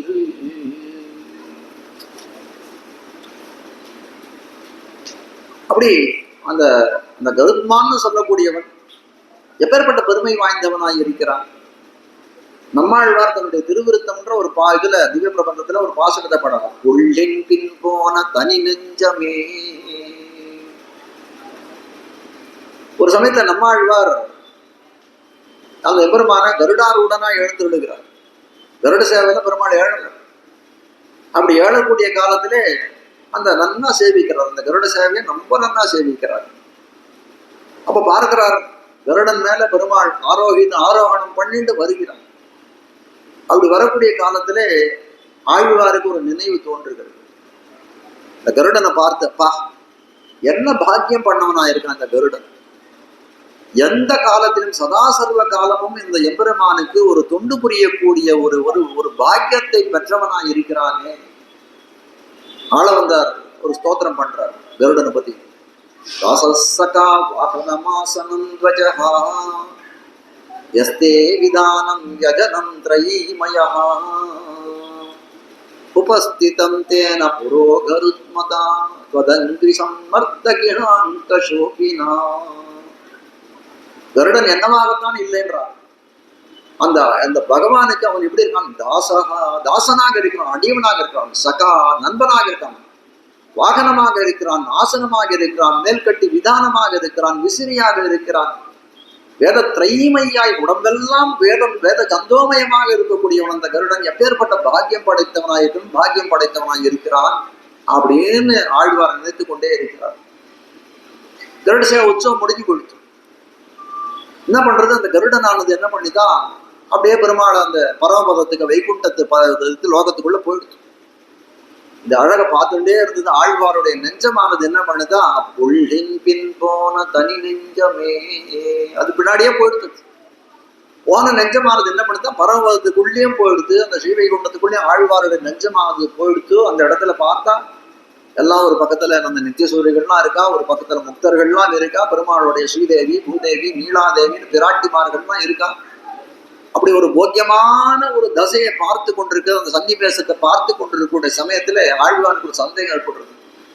நம்ம விட்டு போன நெஞ்சு நம்ம இடத்துல திரும்பி வருமானு தோன்றலாம். சாதாரண ஒண்ணு பாருங்க, நம்ம ஒண்ணு நினைக்கணும்னா நமக்கு நெஞ்சம் இருக்கணும். ஆழ்வாருடைய நெஞ்சம் ஆழ்வார் விட்டு போயிடுது. எது நினைக்கும் அப்படின்னு கேட்டா, ஏதோ ஒண்ணு நினைக்கிறது, நம்ம விட்டு போன நெஞ்சம் நமக்கு திரும்பி வருமா அப்படின்னு ஒரு சந்தேகத்தோட ஆழ்வார் கேட்கிறார்னு சொல்லக்கூடியதாக இருக்கிறது. அப்புள்ளின் பின் போன தனி நெஞ்சமே உள்ளும் சிலம்பினகாம். அதுக்கு இருக்கிறார் புள்ளரையன் கோவில். புள்ளரையன் கோவில்னா, புள்ளுனா கருத்மான்னு சொன்னேன், அரையன் அப்படின்னா அந்த கருத்மான், அந்த கருடனுக்கு நாதனா இருக்கக்கூடிய கண்ணன் எம்பெருமான், அவனுடைய கோயில் அப்படின்னு தெரிவிக்கிறார்கள். ஏன்னா இப்ப அடையாளம் தான் சொல்லுவேன். புள்ளும் சிலம்பினகான் புள்ளரையன் கோயில் வெள்ளை விழிசங்கின் பேரரவம் கேட்டிலையோன்னு சொல்ல போறான்.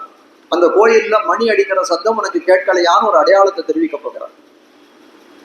அப்போ தெரிவிக்கிறார், புள்ளரையன்னா அந்த கண்ணன் எம்பெருமான் அவனுடைய கோயில் அப்படின்னு தெரிவிக்கக்கூடிய காலத்திலே வியாக்கியானம் பண்ணவர்கள்லாம் கேட்கிறார்கள், கண்ணன் எம்பெருமான் இருக்கக்கூடிய கோயில் ஊரிலே கோயில்கள் உண்டான்னு கேட்கிறார். கேட்கறதுக்கு காரணம் என்ன அப்படின்னு கேட்டால், சாட்சாத் பரம்பொருள் வந்து கையும் காலோட நேர பிரத்யட்சமா இருக்கக்கூடிய சந்தர்ப்பத்துல கோயில் எதுக்கு அப்படின்ற ஒரு அவசியம் உண்டோ அப்படின்ற ஒரு துவனி தோன்றுமாறு அவர்கள் கேட்கிறார்கள். அப்போ அதுக்கு பதில் சொல்றாங்க வியாக்கியானம் பண்ணவர்கள்லாம், ராமாவதார காலத்திலே உண்டு. ராமனே ராஜ்யாபிஷேகத்துக்கு முன்னால என்ன பண்ணான், அவனுடைய குலதெய்வமாக இருக்கக்கூடிய அந்த இக்ஷ்வாகு வம்ச குலதனமாக இருக்கக்கூடிய அந்த ரங்கநாதனை பூஜித்தான். சகபத்னியா விசாலாட்சியா நாராயணம் உபாகமத் என்று சொல்லும்படியாக அந்த காலத்திலே கோயில் இருந்த, ராமாவதாரத்திலே கோயில் இருந்ததுனால கிருஷ்ணாவதாரத்திலே கோயில் இருக்கிறதுக்கு குறையில்லை. புள்ளரையன் கோயில். மேல அடுத்த ஒரு கேள்வி கேட்கிறார். சாதாரண ஒருத்தர் சொல்லக்கூடிய காலத்துல இவர் இன்னாருடைய பிள்ளை, இன்னாருடைய பேரன் அப்படின்னா சொல்றதுக்கு ஹேதுவா இருக்கக்கூடிய காலத்துக்கு காரணம் உண்டு. ஆனால் இந்த இடத்துல என்ன சொல்றான், புள்ளரையன் கோவில், கருடனுக்கு நாதனாய் இருக்கக்கூடிய எம்பெருமான் அப்படின்னு சொன்னோமே. ஆனால் ஒரு சிறியவரை சொல்லி அதுக்கு மேல ஒரு பெரியவரை சொல்வதை போல இருக்கு அப்படின்னு கேட்டால் தெரிவிக்கிறார். ராமம் லக்ஷ்மண பூர்வஜம். வால்மீகி எப்படி பிரயோகம் பண்றோம்னா, ராமன் லக்ஷ்மணனுக்கு முற்பட்டவன், லக்ஷ்மணனுக்கு அண்ணனாக பிறந்தவன் சொல்றார். அதுவும் ஒரு பெருமை தான். எம்பெருமானுக்கு அச்சுதன்னு ஒரு பேர். அச்சுதன்ற சப்தத்துக்கு அர்த்தம் என்ன அப்படின்னு கேட்டால் அடியவர்களை நழுவ விடாதவன்னு பேர். குருக்ஷேத்திர போருக்கு போகக்கூடிய காலத்துல ராம அர்ஜுனன் என்ன பண்றான், போய் அவன் கண்ணன் இடத்துல கேட்கிறான், இந்த எல்லாரும் இந்த குருக்ஷேத்திர போர்ல யார் யார் இருக்கார்கள், என்னை எதிர்த்து யார் யார் இருக்கிறார்கள்னு பார்க்கணும். அதனால நீ இந்த தேரை கொண்டு போய் நடுவுல நிறுத்துன்னு சொல்லக்கூடிய காலத்திலே சேனையோர் உபயோர் மத்திய ரதம் ஸ்தாபய மேச்சுதான், இந்த சேனையுடைய மத்தியத்திலே இந்த ரதத்தை கொண்டு போய் செலுத்துவாய் அச்சுதனேன்னு தெரிவிக்கிறார். அப்ப அர்த்தம் என்ன அதுக்கு அப்படின்னு கேட்டால், இவன் அச்சுதன் அடியவர்களை நழுவ விடாதவன் பரம்பொருள்னு அறிந்து கொண்டிருக்கிறான். ஆனால் என்ன பண்றான், கட்டளை எடுக்கிறான், அவன் தேரை கொண்டு போய் நிறுத்து அப்படின்னு கட்டளை எடுக்கிறான். ஆனால் கண்ணன் என்ன பண்ணான், நீ அப்படிலாம் சொல்லக்கூடாது, என்ன போய் இப்படி சொல்லுவியா, நான் ஏதோ உனக்கு தேர் ஓட்டுறதுக்கு ஒரு தாட்சியத்துக்கு வந்தேன்னா என்ன போய் இந்த மாதிரி அப்படி ஓட்டி இப்படி ஓட்டுன்னா சொல்றியே அப்படின்னு சொன்னான். இல்ல இல்ல, அவன் என்ன சொன்னானோ அர்ஜுனன் சொன்ன வாக்கியத்தை வேத வாக்கியமாக கொண்டு அந்த தேரை கொண்டு போய் அந்த யுத்த பூமியினருடைய நடியிலே கொண்டு போய் நிறுத்தினான்னு பார்க்கிறோம். அப்போ இந்த அடியவர்களை இட்டு எம்பெருமானை சொல்லக்கூடிய காலத்திலே அவன் ரொம்ப உகந்தவனாய் மகிழ்ச்சி கொண்டவனாய் இருக்கிறான்னு பார்க்கிறோம். உள்ளும் சிலம்பினகான் உள்ளரையன் கோயில் வெள்ளவிழி சங்கின் பேரரவம் கேட்கிற அடையாளத்துக்கு சொல்றாங்க. இந்த கோயில்ல சங்கு இருக்கே, அந்த சங்குனுடைய பேரரவம் உங்களுக்கு கேட்கலையோ அப்படின்னு கேட்கிறாங்க. சங்கம் ஊதக்கூடிய காலத்திலே ஒரு சப்தம் ஏற்படுமே, ஒரு துவனி ஏற்படுமே, அது உங்களுக்கு எல்லாம் கேட்கலையா அப்படின்னு ஒரு அடையாளத்தை தெரிவிக்கிறார்கள். உள்ள படுத்துட்டு இருக்கக்கூடிய சொல்றார், சங்குன்னு நீங்க வெள்ளை விழி சங்குன்னு சொல்றீங்களே, வெள்ளைன்றது ஒரு லட்சணமா என்ன, சங்குன்னு சொன்னாலே வெண்மையாகத்தானே இருக்கும், கெட்டாலும் மேன்மக்கள் மேன்மக்களே சங்கு சுட்டாலும் வெண்மை தரும்னு சொல்லும்படியாய் அந்த சங்குக்கு எப்பவும் இருக்கக்கூடிய சுவாபாவிகமாக இயற்கையாக இருக்கக்கூடிய குணம் வெண்மைத்தன்மைன்னு சொல்லக்கூடியது. அப்ப நீங்க சொல்ற அடையாளத்தை பார்த்தா அந்த வெண்மைன்றது வியர்த்தம், அவசியமில்லாத ஒரு அடைமொழி அந்த இடத்துல இடுகிறீர்கள். அதாவது மாமியார் உடைச்சால் மண் குடம், மாட்டு பொன் உடைச்சா பொன் குடம்னு ஒரு பழமொழி சொல்லலாம். நமக்கு ஆகாதவா யாராவது எதையாவது சொன்னோம்னா எதை சொன்னாலும் தப்பு சொல்லணும். வெள்ளை விழி சங்கின் பேரரவம் கேட்டுலையோன்னு சொன்னா அதுல என்ன தப்பு என்ன கொடுத்து. ஆனால் இவர்கள் என்ன பண்றா, இவர்கள் பொழுது விடிந்ததற்கு அடையாளமாக சொல்லுவதற்கெல்லாம் ஒரு கண்ணழிவு காட்ட வேணும், அதுக்கு ஒரு திருஷ்டி பரிகாரம் சொல்லணும். அதுக்காக என்ன பண்றா, வெண்மைன்னு நீங்க சொன்ன அர்த்தமான லட்சணமானது அது வியர்த்தம் தேவையில்லாதது, அவ்வளவு லட்சணத்தை நீங்க இந்த இடத்துல சொல்லியிருக்கீங்கோ அப்படின்னு சொல்லக்கூடியதா இருக்கு. அதுக்கு மேல விழிசங்கு, விழிசங்குன்னா என்ன, விழினாலே அழைப்பதுக்கு பேர் விழின்னு அர்த்தம். இப்ப சில இடங்கள்லாம் வச்சிருப்பா, இந்த விழிசங்குன்னு சாமந்தோறும் கூவக்கூடிய ஒரு சங்காய் இருக்கும், அதுக்கு பேர் விழிசங்குன்னு பேரும். அப்போ அது எப்படி இருக்கும், அது ஒரு மணி காலத்துக்கு ஒரு ஜாமத்துக்கு ஒரு தடவை கூவக்கூடியதா இருக்கும். அது பொழுது விடிந்ததுக்கு அடையாளமாக, அர்த்த ஜாமத்துல கூட அது கூவும். அதை போய் நீங்க ஒரு அடையாளமாக சொல்லுகிறீர்கள், அது பொழுது விடிந்ததற்கு அடையாளம் வந்துன்னு காட்டுகிறார்கள். வெள்ள விழி சங்கின் பேரரவம் கேட்டிலையோ, அந்த சங்குல இருந்து எப்படிப்பட்டது இது ஏற்படுறதான், பேரரவம் பெரிய ஒளி ஏற்படுறது, அது கூட நீ கேட்கலையோ, உனக்கு உன்னுடைய செவில படலையோ அப்படின்னு கேட்கிறார்கள். இப்படிப்பட்ட ஒலி உனக்கு கேட்கலன்னா நீ அப்ப வீட்டுக்குள்ள பண்ணக்கூடிய காரியம்தான் என்ன அப்படின்னு கேட்கிறார்கள்.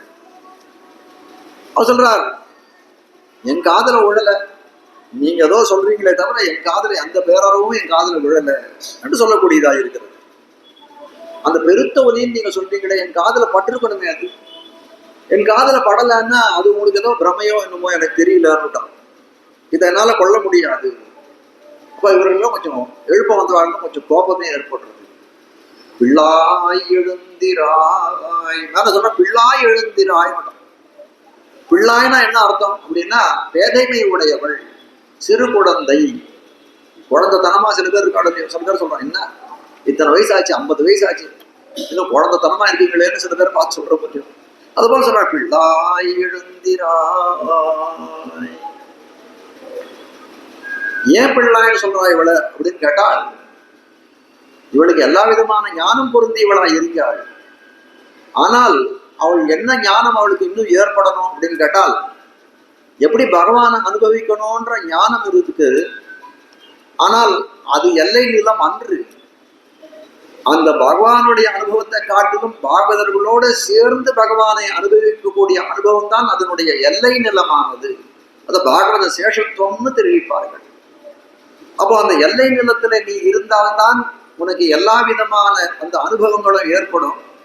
அதுக்கு வழி இல்லாத நீ தனியான பகவான் அனுபவிக்கிறான், தனியான பகவான் அனுபவிக்கிறான் நீ நினைத்தேய, ஆனால் அது உன்னுடைய பேதைமையை, உன்னை பிள்ளைத்தன்மையை குறிக்கக்கூடியதாக இருக்கிறதுன்னு காட்டுகிறார்கள். பிள்ளாய் எழுந்திராய், சிறு பிள்ளையே அழைக்கிறார். கீழையே மார்கழி திங்கள் பாசுரத்திலே சொன்ன நீராட போதுவீர்னு சொல்லக்கூடிய காலத்திலே அக்க கேட்கிறார், தோழிமார்கள் தானே ஆண்டாளுடைய கோபிகைகள், ஒருத்தர் தோழிமார்கள், அவர்களை அழைக்கக்கூடிய காலத்திலே இவ்வளவு கௌரவமா மரியாதையா அழைக்கணுமா? ஏன் நீ வாடி குளிக்க வாடி நீராட வாடின்னு கூப்பிடலாமே, அப்படி கூப்பிடலையேன்னா அப்ப என்ன சொன்னாள்? கள்ளவிழ் சோலை கணபுரம் கை தொழும் பிள்ளையை பிள்ளை என்றெண்ணப் பெறுவரே. தாயானாலும் தன்னுடைய பிள்ளையை கூப்பிடக்கூடிய காலத்திலே அவள் எம்பெருமானுக்கு பக்தையாக இருந்தால், அடியவளாக இருந்தால் எப்படி கூப்பிடணும்னா பிள்ளைன்னு சொல்ல முடியாது. அதை ரொம்ப இதுவாக தான் கூப்பிடணும். பராசர பட்டர் தூரத்தாழ்வானுடைய குமாரர், பெரிய மகா ஞாதா, நிறைய ஞானி, ரொம்ப பெருமைகள் வாய்ந்தவர்கள், ரொம்ப பெருமை வாய்ந்தவர். சுவாமி எம்பெருமானாரே ராமானுஜரை ஒரு சமயத்தை சொல்றார், தன்னுடைய முதலிகள் எல்லாரிடத்தையும் சொல்றார், இவரை சிறு பிள்ளைன்னு நினைக்காதீர்கள், ராமானுஜர் என்னை போலவே நினைத்திருங்கோள்னு சொல்லக்கூடிய அளவுக்கு பெருமை வாய்ந்தவர். அவருக்கு அந்த பராசர பட்டருக்கு ஒரு திருத்தாயார் ஆண்டாள்னு பேர், ரொம்ப ஞானம் பொருந்தியவர். கூறத்தாழ்வானே ரொம்ப ஞானத்துல மிக்கவராக இருக்கக்கூடியவர். அவருக்கே அத்தியாத்ம சாஸ்திரங்களிலே ஏதாவது சந்தேகம் ஏற்பட்டால் அந்த கூறத்து ஆண்டாள்னு சொல்லக்கூடிய தன் மனைவி இடத்திலே போய் அந்த சந்தேகத்தை நிவாரணம் செய்து கொண்டு வருவான்னு சொல்லக்கூடியவர். அப்படிப்பட்ட அந்த அந்த ஆண்டாளானவள், இந்த கூறத்தாண்டாளன் என்ன பண்ணுவாளாம்? பராசர பட்டருடைய ஸ்ரீபாத தீர்த்தம், அவருடைய திருவடியை கழிவின தீர்த்தத்தை எடுத்து ஸ்வீகரிப்பாளாம். ஐயோ உங்க பிள்ளைத்தானே, நீர் எதுக்கு அந்த ஸ்ரீபாத தீர்த்தத்தை ஸ்வீகரிக்கிறீர்கள்னு சொல்லக்கூடிய காலத்துல இதே தான் சொல்லுவாங்க. கணபுரம் கை தொழும் பிள்ளையை பிள்ளை என்ற எண்ணம் பெறுவரோ. எப்படி எம்பெருமானுக்கு எப்பேற்பட்ட அடியவனாய் இருக்கிறான் இந்த பராசர பட்டரின் பிள்ளையாய் இருந்தாலும் அவன் அடியவனாய் இருக்கிறான். அவனுடைய ஸ்ரீபாத தீர்த்தம் எனக்கு உத்தேசியம்னு சொல்லி ஸ்ரீபாத தீர்த்தத்தை ஸ்வீகரிப்பாள்னு சொல்லக்கூடியதாக இருக்கிறது. அப்ப பிள்ளாய்னு சொன்னா சிறு பிள்ளை அப்படின்னு சில விஷயங்கள் தெரிவிக்கிறார்கள். வேதாந்திகள் தெரிவிக்கிறார்கள், பாண்டித்யம் நிர்வித்யம் பால்யேன திஷ்டாசே. ஸ்ருதியில தெரிவிக்கக்கூடிய வாக்கியம் இது என்ன அப்படின்னு கேட்டால், பாண்டித்யம்னு சொல்லக்கூடியது ஞானம். அந்த ஞானம் எப்போ ஏற்படும் அப்படின்னு கேட்டால், கொஞ்சம் ஒரு ஒரு ஒரு 16 வயசு அப்படின்னு வச்சுக்கோங்களேன், அதுக்கு மேற்பட்ட வயசுல தான் பால்யேன திஷ்டாசி. எத்தனா பால்ய பருவத்தில் ஏற்படுமான்னா, பிள்ளையா இருக்கக்கூடிய காலத்துல ஒரு பெரிய வித்தை ஏற்பட்டுருமானா ஏற்படாது. சில சைல்டு ப்ராடிஜிஸ்லாம் இருக்கா, அவளுடைய கதை வேற. பொதுவா உலகத்துல இருக்கக்கூடிய இயற்கையான நியதி என்ன அப்படின்னு பார்த்தோமே ஆனால், அந்த அந்த பால்ய பருவத்திலே யாருக்கும் ஞானம், ரொம்ப பெரிய ஞானம் ஏற்படுவதில்லை. அதுதானே உண்மையா இருக்கு. ஒரு பணக்காரன் உதாரணம் சொல்றேன் பாருங்க. ஒரு பெரிய பணக்காரர் ஒருத்தர் இருக்காரு, அவருக்கு ஒரு குழந்தை ஒண்ணு இருக்கு, 4 வயசு 5 வயசு வச்சுக்கோங்க. அந்த குழந்தை விளையாடக்கூடிய சந்தர்ப்பத்தில் ஒரு கோயிலுக்கு வருது. பார்த்தால் அந்த கோயில்ல எல்லா தரப்பட்ட மக்களும் இருக்கிறார்கள். ஒரு ஏழை குழந்தையும் இருக்கு, ஒரு மிடில் கிளாஸ் குழந்தையும் இருக்கு. அந்த குழந்தை என்ன பண்றது, எல்லா குழந்தைகளும் போய் விளையாடும். நான் பணக்காரன், எங்கப்பா பணக்காரன்ற அந்த சிந்தை, அந்த எண்ணம் அதனுடைய மனசுல இருக்குமானா இருக்கவே இருக்காது. அதுக்கு அது ஒரு அதே குழந்தை ஒரு 15 வயசு ஆயிடுச்சுன்னா அதுக்கு நம்ம யாரோட பேசணும், யாரோட விளையாடணும், யாரோட எப்படி பழகணும், அந்த ஞானம் எல்லாம் ஏற்படும். அதுபோல இந்த இடத்துல சொல்றாரு, இந்த பாண்டித்யம் நிர்வித்ய பால்யேன திஷ்டாசேத் அப்படின்னு சொல்லக்கூடிய காலத்திலே இந்த பாண்டித்யம் ஏற்பட்டாலும் எப்படி இருக்கும், அந்த ஞானம் ஏற்பட்டாலும் எப்படி இருக்கும்? வித்யா ததாதி வினயம், வித்தையினாலே அடையப்படக்கூடியது என்னன்னா வினயம், விதையனா இருக்கக்கூடிய தன்மை அது ஏற்படும்னு சொல்லக்கூடிய. அதனால பிள்ளாய்னு தெரிவிக்கிறாள். இவருக்கு ஞானம் பொருந்தியவள், அதே சமயத்திலே தன்னடக்கம் பொருந்தியவள், அதனால இவள் பிள்ளாய்னு சொல்லக்கூடியவர்கள். மேல தெரிவிக்கிறார், பிள்ளாய் இந்த பால்யம்னு சொல்லக்கூடியது எப்படி அப்படின்னு கேட்டால், இந்த வேதாந்த கிரந்தங்கள்லாம் வாசிக்கணும். இந்த ஸ்ரீபாஷ்யாதி கிரந்தங்கள்லாம் காலக்ஷேபம் பண்ணக்கூடிய காலத்திலே அதுக்கு சில பிரகரண கிரந்தங்கள்னு உண்டு. ஏன்னா அது நியாய மீமாம்சை போன்ற பிரகரண கிரந்தங்கள்லாம் வாசிக்கணும். அதுல இருந்தா தான் அந்த நியாய பிரக்கிரியை, அந்த மீமாம்ச பிரக்கிரியில என்னென்ன அர்த்தங்கள் சொல்லியிருக்காரோ அந்த அர்த்தங்கள்லாம் அப்பதான் புரியும் நமக்கு. அதுக்கு தர்க்க சங்கிரகம்னு ஒரு கிரந்தம், அன்னம் பட்டர்னு சொல்லக்கூடிய ஒருத்தர் தர்க்க சங்கிரகம்னு ஒரு கிரந்தம் எழுதியிருக்கார். அவர் முதல்ல எழுதக்கூடிய காலத்திலே அந்த ஒரு மங்கள ஸ்லோகத்தை போல எழுதியிருக்கார் அந்த தர்க்க சங்கிரத்தை. இந்த தர்க்க சங்கிரகத்தை எதுக்காக தெரியுமா நான் எழுதியிருக்கேன்? பாலானாம் சுகபோதாய கிரியதே தர்க்க சங்கிரகா. பாலானாம்னா சிறுவர்கள் எல்லாம் ரொம்ப சுகமாக அறிந்து கொள்வதற்காக இந்த தர்க்க சங்கிரகம்னு சொல்லக்கூடிய கிரந்தத்தை, இந்த நூலை நான் இயற்றி இருக்கிறேன்னு சொல்லிட்டான். இந்த தர்க்க சங்கிரகம்ன்ற கிரந்தமே ஒரு 15-16 வயசுக்கு தான் படிக்க முடியும். சிறுவர்கள்லாம் பாலபாடமா அதை படிக்கவே முடியாது. அப்ப சொல்றாரு, சிறுவர்கள் எல்லாம் படித்து சுலபமாக புரிந்து கொள்வதற்காக இந்த தர்க்க சங்கிரகத்தை நான் எழுதினேன் அப்படின்னு சொல்லிட்டு அந்த பாலானாம் அந்த சிறுவன்ற சப்தத்துக்கு அதுக்கு மேல அர்த்தத்தை தெரிவிக்கிறான். யார் சிறுவர்கள் தெரியுமா? கிரகண தாரண போஷண படுகு பாலாக. ஒரு குரு சொல்லக்கூடிய பாடத்தை நன்னா கிரகணம் பண்ணக்கூடியவன், நன்னா தன்னுடைய நெஞ்சில இருத்தி கொள்ளக்கூடியவனா இருக்கிறான். தாரணம்னா அது என்னைக்கு எப்போ தூக்கத்துல எழுப்பி கேட்டா கூட அதை சொல்லக்கூடியவனா இருக்கணும். தாரணம். போஷணம்னா அந்த சொன்ன அர்த்தங்களை எல்லாம் மேலே மேலே அபிவிருத்தி பண்ணணும். அவர் கூட இதுக்கு அர்த்தத்தை சொல்லுன்னு சொல்லக்கூடிய காலத்துல இந்த இடத்துல இப்படி சொல்லியிருக்கு, அந்த இடத்துல அப்படி சொல்லியிருக்கு, பல இடங்களிலிருந்து மேற்கோள்களை எடுத்து அதை போஷணம் பண்ணி இப்படிப்பட்ட அர்த்தம் புரிந்ததா இருக்கிறது இந்த விஷயம்னு காட்டக்கூடியதா இருக்கணும். அப்போ கிரகண தாரண போஷண பட்டுவனா நிபுணத்துவம் பொருந்தியவனாய் இருக்கக்கூடியவன். அப்போ பாலன் சொல்லக்கூடியவன் யார் அப்படின்னு கேட்டால், ஆச்சாரியன் சொன்ன அர்த்தங்களை எல்லாம் நெஞ்சிலே தரித்து அதை போஷணம் பண்ணி அதை தாரணம் பண்ணக்கூடியவனாய் இருக்கக்கூடியவன் தான் பிள்ளாய்னு சொல்லக்கூடியதாக இருக்கிறது. நம்முடைய ஆச்சாரியர்கள்லாம் பேர் என்ன அப்படின்னு கேட்டால் ஒருத்தருக்கு நம்பிள்ளைன்னு பேர். பெரியவர்கள்லாம் சொல்லக்கூடிய காலத்திலே நம்பிள்ளைன்ற மகாச்சாரியர் சொல்லக்கூடிய நம்பிள்ளை, மகாச்சாரியரான நம்பிள்ளை, பேராசிரியரான நம்பிள்ளை, இப்படிதான் சொல்லுவாங்க. பெரியவாச்சான் பிள்ளைன்னு பேர் ஒருத்தருக்கு. அவர் பிள்ளைக்கு வடக்கு திருவீதி பிள்ளைன்னு பேர்.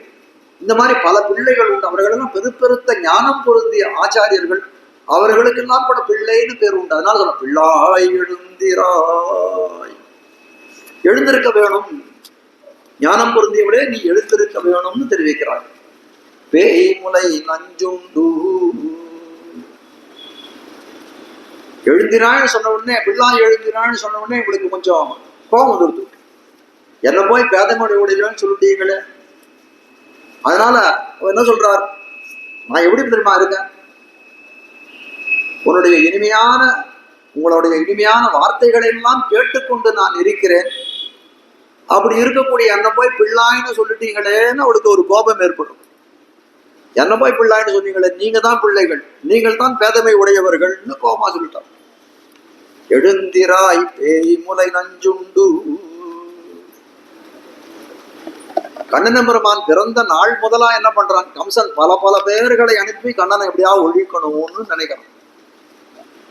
சரி, நம்ம என்ன அடையாளம் சொன்னாலும் இவன் ஏந்துக்க மாட்டேன்றான். அதனால கிருஷ்ண சரித்திரங்கள்ல இருந்து சில வைபவங்களை சொல்லுவோம், அதை கேட்டாவது இவ எழுந்துக்கிறாளா பார்ப்போம்னு நினைக்கிறான். பேய் முறை நஞ்சுண்டு. கம்சன் அனுச்ச அசுரர்கள்னே ஒருத்தி யார் அப்படின்னு கேட்டால் பூதனான்னு சொல்லக்கூடியவள். அவள் எப்படி வந்தாள்னா, அந்த கண்ணன் பெருமானுடைய தாய் யசோதை பிராட்டியை போலேயே ஒப்பனைகள் எல்லாம் செய்து கொண்டு வந்தாளாம். தாயாய் வந்த பேயுயிரும், தாயை போலே வந்தாள். தன்னுடைய முலைகளிலே நஞ்சை தடவி கொண்டு, விஷத்தை தடவி கொண்டு கண்ணனுக்கு அந்த பாலை கொடுத்து, அதனாலே கண்ணனை முடிக்க வேணும்னு நினைச்சு வருகிறாள். ஆனால் கண்ணன் பெருமான் என்ன பண்ணலாம், ரொம்ப தன் தாயிடத்துல எவ்வளவு வாஞ்சையோட பால் குடிப்பானோ அதை காட்டிலும் ரொம்ப ஆசையா அவள் இடத்துல பால் குடிச்சான். குலசேகர பெருமாள் சொல்லுவா, தாய் முலைப்பாலில் அமுதிருக்க தவழ்ந்து தளர் நடையிட்டு சென்னு பேய் முலை வாய் வைத்து நஞ்சையுண்டு பித்தரென்னே பிறரேச நின்னாய். அம்மாவுடைய பாலானது அமுதம் போலே இருக்கிறது. அதை விட்டுட்டு அனுபவம் ரொம்ப ஆசையா போய் பாலை குடிச்சானா. எங்கன்னா அந்த பேயாய் வந்த பூதனையினுடைய ஸ்தனத்திலே பாலை குடிச்சாயே உன்னை என்னன்னு சொல்றது, பித்தன்னு தானே சொல்லணும் அப்படின்னு குலசேகர பெருமாள் தெரிவிக்கிறார். அது போல ரொம்ப வாஞ்சையோடு அவளிடத்துல போய் பால் பருகுவதற்காக சென்னான். ஆனால் கடைசியில் என்னாச்சு? உயிரை பத்த வாங்கி உண்ட வாயான், பாலை குடிக்கிற வியாஜத்தாலே அவள் உயிரையும் வாங்கி அவளை முடித்தான்னு சொல்லக்கூடியதாக இருக்கிறது. பேய்முலை நஞ்சுண்டு கள்ளச்சகடம் கலக்கழிய காலோச்சி. சகடாசுரன் ஒரு அசுரன். அதாவது என்ன பண்றான்னா, யசோதை பிராட்டி யமுனையில போய் தீர்த்தம் ஆடணும். குழந்தை என்ன பண்றா, கண்ணனை ஒரு தொட்டில போட்டுட்டு ஒரு வண்டி, மாட்டு வண்டியின் கீழே அவனை வந்து படுக்க விட்டுடுறான். படுக்க விட்டுட்டு என்ன பண்றாள், ஒரு திருஷ்டி தோஷம் எதுவும் இருக்காது, அவனுக்கு காப்பாக இருக்கணும் அப்படின்னு சொல்லிட்டு என்ன பண்றா, ஒரு சக்கரத்தை கொண்டு வந்து, ஒரு சகடத்தை கொண்டு வந்து மேல வச்சு விடுறான் அந்த பக்கத்துல. அந்த சகடத்திலேயே ஒரு அசுரன் ஆவேசித்திருக்கான். அந்த சக்கரத்திலேயே ஒரு அசுரன் ஆவேசம் கொண்டான். கண்ணன் மேல விழுந்து அவனை கொண்டுடணும்னு நினைக்கிறான். அப்ப என்ன பண்றாரு கண்ணன் பெருமான், ஏதோ குழந்தையானது பாலுக்கு அழுமை, அதை போல அந்த அழுகக்கூடிய காலத்திலே காலை தூக்கி உதைக்கும் இல்லையா, அப்படியே எடுத்து உதைச்சான். அது என்னாச்சு, அது அந்த சகடத்து மேல, அந்த சக்கரத்து மேல பட்டது அப்படியே பொடி பொடியாய் விழுந்துட்டான். நம்மாழ்வார் பாடல், தளர்ந்தும் முறிந்தும் சகடவசுரர் உடல் வீரா பிளந்து வீழ திருக்காலாண்ட பெருமானே. எப்பேற்பட்ட பருவம் அது! ரொம்ப சிசுவா இருக்கக்கூடிய, பாலன் கூட கிடையாது, சிசுவா, கை குழந்தையா இருக்கக்கூடிய பருவம். கை குழந்தையா இருக்கக்கூடிய பருவத்துல என்ன பண்றான், தன் காலாலே உதைக்கிறான். அந்த சகடமானது பொடி பொடியாக விழுந்து சகடாசுரன் மாண்டு போனான்னு பார்க்கிறார்கள். அப்போ அந்த அந்த அந்த பெருமானுடைய திருவடிக்கு பல்லாண்டு திருக்காலாண்ட பெருமான், திருவுன்ற சப்தத்தை போட்டு அந்த பெருமையை சேர்க்கிறான், தெரிவிக்கிறான் அந்த இடத்துல. எம்பெருமானே, உன்னுடைய திருவடி தான் எங்களுக்கெல்லாம் கதின்னு நாங்க நினைச்சுட்டு இருந்தோம், இதுவரைக்கும் எங்களுக்கு தான் உன்னுடைய திருவடி கதின்னு நினைச்சுட்டு இருந்தோம். தந்தையார்கள் தாய்மார்கள் காப்பாற்றக்கூடிய பருவத்திலே உன் திருவடியை கொண்டு அவர்களுடைய ஒரு ரட்சணை இல்லாத நீயே உன்னை காப்பாற்றி கொண்டாய், உன் திருவடியை கொண்டு காப்பாற்றி கொண்டாய் அப்படின்னு பார்த்தால் இப்ப என்ன தெரிகிறதுன்னா, உன் திருவடி எங்களுக்கு மட்டும் ரட்சியம் இல்லை, எங்களை மட்டும் காக்கக்கூடியது இல்லை, உன் திருவடியை உன்னையும் காக்கக்கூடியதுதான் உன்னுடைய திருவடின்னு சொல்லக்கூடியதாக இருக்கு. பிள்ளாய் எழுந்திராய் பேய் முலை நஞ்சுண்டு கள்ளச்சகடம் கலக்கழிய காலோச்சி. இந்த பூதனா அவருடைய சரித்திரம், இந்த சகடாசுரனுடைய சரித்திரம்லாம் எதுக்கு சொன்னார் அப்படின்னு கேட்டோமே ஆனால், கண்ணனுக்கு இப்படியெல்லாம் ஒரு ஆபத்து ஏற்பட்டது அப்படின்னு அவளுக்கு வந்து அவள் மனசுல பட்டதுன்னா, உள்ள உறங்கி கொண்டிருக்க பட்டதுன்னா என்ன பண்ணுவாவ, உடனே எழுந்து வருவாள், கண்ணனுக்கு ஒரு ஆபத்துன்னு எழுந்து வருவாள்னு நினைக்கிறாள். ஆனால் இதெல்லாம் ஏதோ ஒரு காலத்துல நடந்தது தானே. குலசேகர ஆழ்வார் இடத்துல அவருடைய சரித்திரத்துல ஒரு கதை சொல்றார். அனுதினமும் ராமாயண கதையை, பௌராணிகர்களை கொண்டு ராமாயண கதையை உபன்யாசம் கேட்கக்கூடியவர்கள். அவரிடத்துல வந்து ஒரு காலத்துல கரதூஷணாதிகள் இடத்துல ஒரு யுத்தம் பண்றான் ராமன். எவ்வளவு பேர் ராமனை எதிர்த்து அப்படின்னு கேட்டால் 14,000 பேர் ராமனை எதிர்த்து யுத்தம் பண்றான். ராமனுடைய பட்சத்திலே, அவனுடைய கட்சியிலே அத்தனை பேர் இருக்கானா, ராமன் ஒருவனாக இருக்கான். சதுர்தச சகஸ்ராணி ரக்ஷசாம் பீம கர்மணம் ஏகஸ்ச ராமோ தர்மாத்மா கதம் யுத்தம் பவிஷ்யதி. எப்படி வந்து யுத்தம் பண்ண போறான்? 14,000 பேர் இருக்கக்கூடியவனா இருக்கான், ஏக்கமா இருக்கக்கூடியவன் ராமன் ஒருவனா இருக்கக்கூடியான். இந்த யுத்தம் எப்படி நடக்குமோன்னு இந்த யுத்தத்தை பார்த்திருக்க கொண்டிருக்கக்கூடிய இந்த தண்டகாரண்ய வாசிகளான முனிவர்கள் எல்லாம் வயிறு பிடிக்கிறார்கள். இந்த கட்டத்தை கேட்ட உடனே குலசேகர பெருமாள் என்ன நினைச்சாராம், ஐயோ ராமனுக்கு ஒரு ஆபத்து ஏற்பட்டது. உடனே தன்னுடைய சேனாபதி எல்லாரும் கூட்டாலும், எல்லா படையும் ரெடி ஆகட்டும், இப்பவே எல்லா முப்படைகளும் ரெடி ஆகட்டும், உடனே போய் நம்ம போய் வந்து ராமனுக்காக போர் புரிய வேணும்னு சொன்னாராம். உடனே என்னடா இது விபரீதம், ஏதோ ஒரு காலத்துல நடந்தது. குலசேகர பெருமாள் இன்னைக்கு நடக்கிறதுன்னு நினைச்சிட்டு வந்து யுத்தத்துக்கு தயாராகிறாரே அப்படின்னு சொல்லக்கூடிய காலத்துல, இல்ல அவர் எப்படியாவது ஆசுவாசப்படுத்த வேணும் அப்படின்றதுக்காக என்ன பண்றார், பபூவ கிருஷ்ணா வைதேகி பர்த்தாரம் பரிஷஸ்வஜே அப்படின்னு சொல்லி அந்த யுத்தம் முடிஞ்சு போச்சு. அப்படியே ரத்த வெள்ளத்திலே அம்புகள் தைக்கும்படியாக ராமன் வந்து அந்த யுத்தத்தை வெற்றிகரமாக முடிச்சுட்டு வந்திருக்கான். அவனை வைதேகின்னு சொல்லக்கூடிய சீதா பிராட்டியானவள் அணைத்து கொண்டான்ற விஷயத்தை சொன்ன உடனே அவர் சாந்தமானார் அப்படின்னு ஒரு சரித்திரத்தை காட்டுகிறார்கள். அப்ப காட்ட வந்த விஷயம் இந்த இடத்துல என்ன அப்படின்னு கேட்டால், எம்பெருமானுக்கு ஒரு ஆபத்துன்னு சொன்னா பரிவர்களாய் இருக்கக்கூடியவர்கள் பதைத்து போவார்கள். அது எந்த காலத்தில் நடந்திருந்தாலும் அதை கொண்டு இவள் எழுந்து வருவாளோ அப்படின்னு சொல்லக்கூடியதாய் பார்த்தார்கள். அப்படியே அவள் எழுந்திருக்கல. பிள்ளாய் எழுந்திராய் பேய்முலை நஞ்சுண்டு கள்ளச்சகடம் கலக்கழிய காலோச்சி வெள்ளத்தரவில் துயிலமர்ந்த வித்தினை.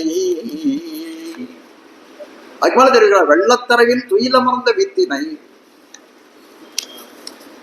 அது திருப்பார்கடல் இருக்க. திருப்பார்கடல்ல எம்பெருமான் சயனித்துக் கொண்டிருக்கிறான். அந்த கிடந்த கிடக்கு அதை சொல்லக்கூடியதாக வெள்ளத்தரவில் துயிலமர்ந்த வித்தினை. வித்துன்னா என்ன? பீஜம். விதைக்கு பேர் வித்துன்னு பேர். எம்பெருமான சொல்லக்கூடிய காலத்திலே முதல் தனி வித்தேயோ, ஆழ்வார் பாடல் முதல் தனி வித்தே. இந்த ஜகத்துக்கெல்லாம் ஜெகத் காரணனாய் இருக்கக்கூடியவன் நீதான், அதனால முதல் தனி வித்து நீன்னு தெரிவிக்கிறார்.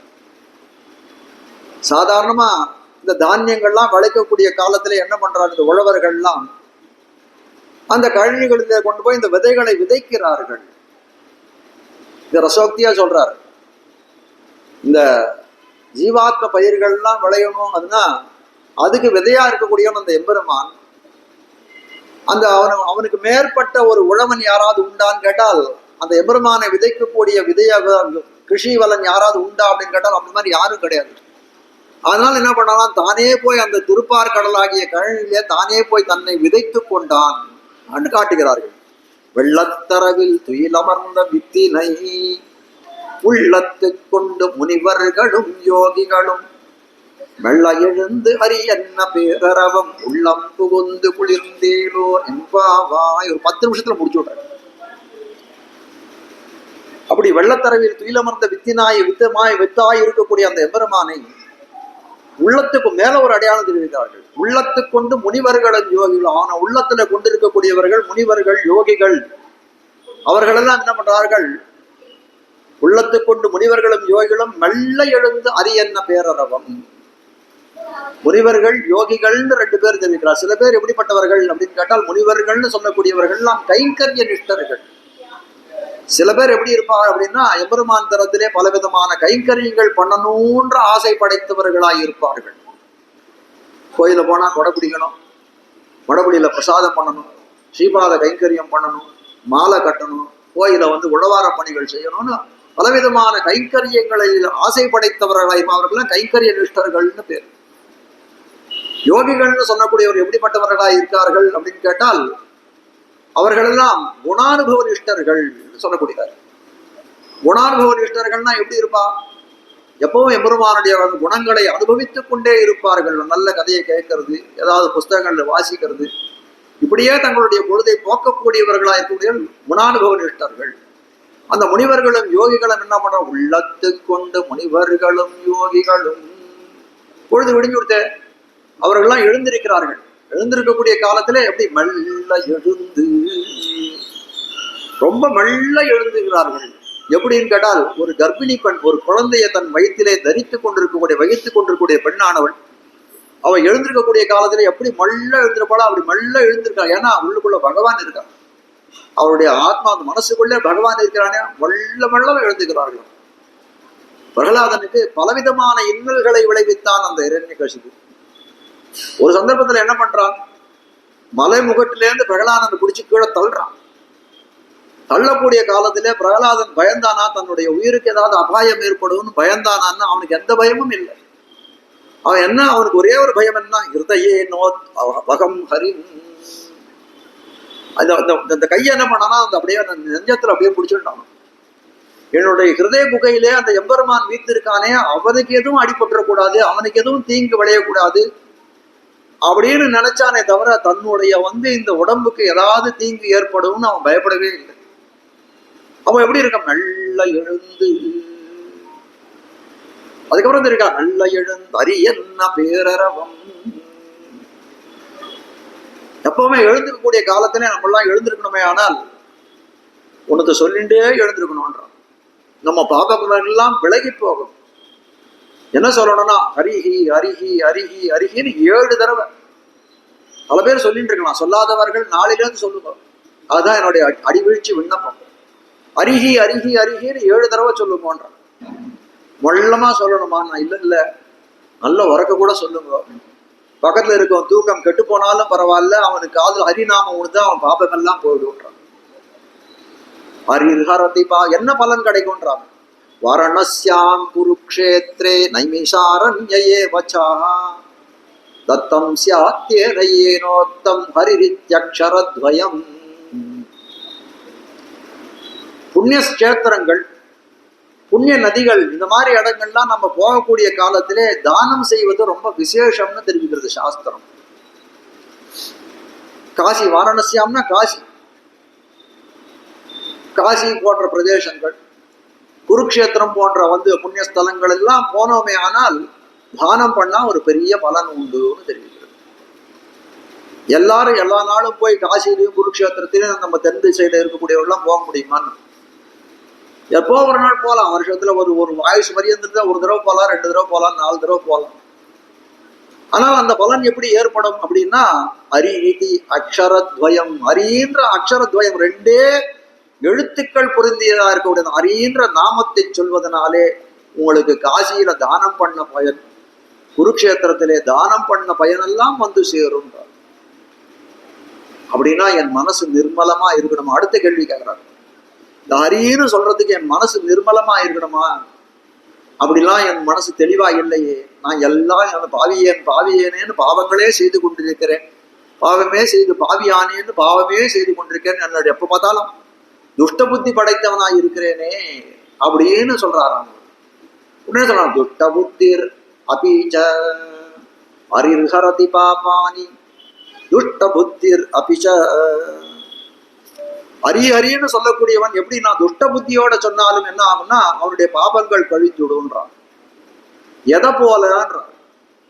அப்படி கூட உண்டா? துஷ்ட புத்தியோட ஒருத்தன் சொன்னான்னா கூட, ஒரு சாத்தான் வேதம் ஊதித்துன்னா அதுக்கு பிரயோஜனம் உண்டான்னா உண்டுன்றார். இந்த இடத்துல உண்டு, ஹரிநாமத்துக்கு அது உண்டுன்றார். எப்படி, எதை போலேன்னு கேட்கிறார். துஷ்ட புத்தைர் அபிச்ச அனிச்சயாபி சம்சுஷ்டோ தகத்யேவகி பாவகா. இந்த நெருப்பு இருக்க, நம்ம வீட்டுல சமையல் பண்ணிட்டு இருக்கோம், ஏதோ ஒரு வெந்நீர் ஒரு பாத்திரத்துல வைக்கிறோம், அது வெந்நீர் வச்சோன்றது மறந்து போட கேஸ் அடுப்பு நிறுத்திவிட்டோம். சரி, அதோ சாதாரண பாத்திரம் தான், கொண்டு போய் கையை வைக்கிறோம், வச்ச உடனே அப்படியே சுட்டு தேன்றோம். தெரியாம தானே உடனே நம்ம கேட்கறோம், அதுக்கிட்ட தெரியாதானே நான் வச்சேன், சுடாத இருக்கலாமா இல்லையோ அப்படின்னு நம்ம போய் கேட்க முடியுமா? ஒரு குழந்தை போய் நெருப்புல கையை வச்சு குழந்தை கை சுட்டு, ஐயோ எனக்கு 6 பேருகா இருக்கக்கூடிய இந்த குழந்தை இதை சுட்டுட்டே, நெருப்பே நீ பண்றது நியாயமா? பெரியவாளை சுட்டாலும் பரவாயில்ல, குழந்தைய சுட்டியே அப்படின்னு கேட்டவன் என்னால் என்ன சொல்லணும்? சொல்றது என்னுடைய இயல்பாக இருக்கக்கூடியது. அப்போ அதை போல ஹரின்னு சொல்லக்கூடிய என்ன இயல்பு அப்படின்னு கேட்டால், ஹரியனுடைய நாமத்தை சொன்னால் அந்த பாபத்தை போக்கக்கூடியது அவனுடைய இயல்பு. நீ துஷ்டனாக இருந்தாலும் பரவாயில்ல, தாழ்ந்தவனாய் இருந்தாலும் பரவாயில்ல, மேன்மை பெற்றவனாய் இருந்தாலும் பரவாயில்ல, எல்லாருக்கும் ஒரே விதமான பலனை கொடுக்கக்கூடியவனாய் இருக்கிறான். மெல்ல எழுந்தரியன்ன பேரறவும் உள்ளம் புகுந்து குளிர்ந்தேலோர் எம்பாவாய். அப்போ அப்படிப்பட்ட அந்த பேரறவமானது நம்முடைய உள்ளத்திலே புகுந்து இது பண்ண வேண்டும், அதனால நீ எழுந்திருக்க வேண்டும் அப்படின்னு தெரிவிக்கிறாள். இந்த பொதுவாக அதை எழுப்புறது, இந்த திருப்பள்ளி உணர்த்துவது 10 பாசுரங்களான்னு கீழே தெரிவிச்சேன் இல்லையா? இதுக்கு ஒரு அற்புதமான உள்ளுரை பொருளும் தெரிவிக்கிறார்கள் நம்முடைய ஆச்சாரியர்கள். வானமாமலை மட்டம்னு ஒரு மட்டம் இருக்கு, திருநெல்வேலி பக்கத்துல வானமாமலைன்னு பல பேர் அறிந்திருக்கலாம்.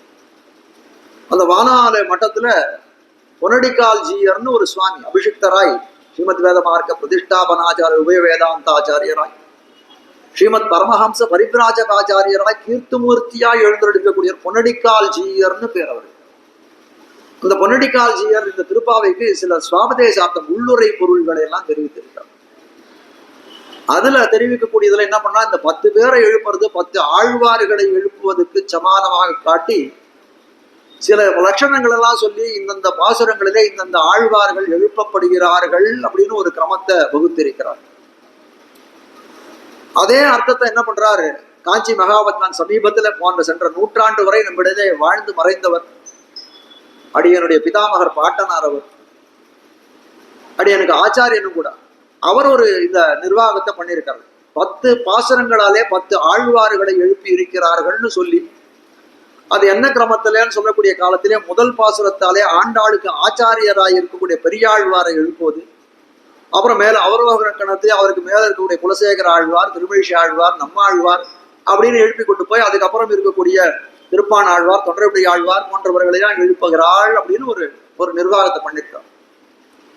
அப்படி சொல்லக்கூடிய காலத்திலே இந்த பெரியாழ்வார் இந்த பாசுரத்தாலே பெரியாழ்வார் எழுப்பப்படுகிறார் அப்படின்றத ஒரு 2 விஷயங்களை தெரிவித்து இந்த இடத்துல பூர்த்தி பண்ணுகிறேன். அவகாசம் ஜாஸ்தி இல்லை, ஒரு 5 நிமிஷம் எடுத்துக்கிறேன், எவ்வளவு முடியுமோ அதை தெரிவிக்கிறேன். இதை எப்படி இந்த நிர்வாகத்தை பண்றார் அப்படின்னு கேட்டால், இந்த திருப்பாவையிலேருந்து ஒரு பதத்தை அவர் எடுத்துப்பார். இந்த பதம் ஆழ்வாரோட எப்படி சம்பந்தப்பட்டிருக்கிறது அப்படின்னு சொல்லி இந்த பிரக்கிரியையாலே இந்த ஆழ்வார் எழுப்பப்படுகிறார் ஒரு அர்த்தத்தை தெரிவிக்கக்கூடியதா இருக்கிறது. இப்போ இந்த பாசுரத்துல என்ன காட்டுறாருன்னா, வெள்ளை விழிசங்கின் பேரரவம் கேட்டிலையோ. இந்த வெள்ளை விழி சங்குன்னு சொல்லக்கூடிய பிரயோகம் எப்படிப்பட்டது அப்படின்னு கேட்டால், 2 ஆழ்வார்கள்ல 2 பேர் தான் இதை உபயோகப்படுத்தியிருக்காங்க. ஒண்ணு யார் அப்படின்னு கேட்டால் ஆண்டாள் இந்த திருப்பாவ பாசுரத்துல, மத்தொன்னு யார் அப்படின்னு கேட்டால் பெரியாழ்வார்னு சொல்லக்கூடிய ஆண்டாளுடைய திருத்தகப்பனார்.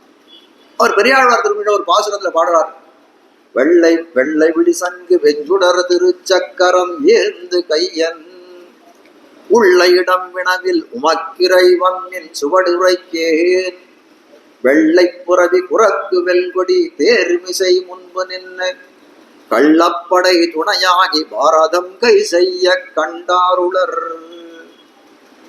வெள்ளை விழி சங்கின் பேரரவம் கேட்டிலையோன்னா அதே மாதிரி வெள்ளை விழி சங்குன்ற பிரயோஜனத்தை சொன்னார். உள்ளறையன் கோயில் வெள்ளை விழி சங்கின் பேரரவம் கேட்டிலையோ. பேரரவம் கேட்டிலையோ, சங்கினுடைய பேரரவம் கேட்டிலையோ அப்படின்னு சொன்னாரு. ஆழ்வாருடைய சரித்திரத்தை அந்த மாதிரி ஒண்ணு உண்டு பெரியாழ்வார் சரித்திரம். பாண்டியன் கொண்டாட பட்டறிவிரான் வந்தான் என்று ஈண்டிய சங்கம் எடுத்தூத வேண்டிய வேதங்களோதி. ஈண்டிய சங்கம் எடுத்தூத வேண்டிய வேதங்களோதி விரைந்து கிழியறுத்தான் பாதங்கள் யாமுடைய 10. அந்த ராஜாவினுடைய சபையில ஒரு காலத்துல யார் பரம்பொருள்னு அந்த மதுரை பிரதேசத்துல இருக்கக்கூடிய அந்த ராஜாவுக்கு ஒரு சந்தேகம் ஏற்பட்டது. அவருக்கு மந்திரியா இருக்கக்கூடியவர் செல்வ நம்பின்னு ஒரு பெரிய ஆச்சாரியர், மகத்தான ஆச்சாரியர். அவர் இடத்துல கேட்கிறார், பரம்பொருள் யாருன்னு எப்படி தேவதா நிஷ்கர்ஷம் பண்றதுன்னு கேட்கக்கூடிய காலத்திலே ஒரு வித்வத் சபை கூப்பிடணும், வித்வான்களை எல்லாம் அழைத்து அவர்களுடைய கருத்தை கேட்டு நிர்ணயம் பண்ணணும்ன்றார். அப்போ வித்வத் சபை கூட்ட வேணும்னு ஒரு ஏற்பாடு ஆகி போயிடுத்து. அப்போ பெரியாழ்வாருடைய சொப்னத்திலே போய் தெரிவிக்கிறார், நாளைக்கு அந்த வித்வத் சபஸ்திலே போய் கலந்து நம்முடைய பெருமைகளை எல்லாம் தெரிவித்து பரத்துவ நிரூபணம் பண்ணணும், நானே பரம்பொருள்ன்றதை நீ நிரூபணம் பண்ணணும்னு சொல்றாரு. ஆனால் பெரியாழ்வார் பெரிய வித்வான் எல்லாம் கிடையாது. எம்பெருமானுக்கு கீழே சொன்ன கைங்கரிய நிஷ்டர், அந்த மாதிரி கைங்கரிய நிஷ்டர் அவர். அதனால எம்பெருமானுக்கு மாலாக்காரராய் புஷ்ப கைங்கரியத்தை செய்து வந்தவராய் இருக்காரே தவிர பெரிய அத்தியாத்ம சாஸ்திரங்கள் எல்லாம் நிபுணர் அன்று.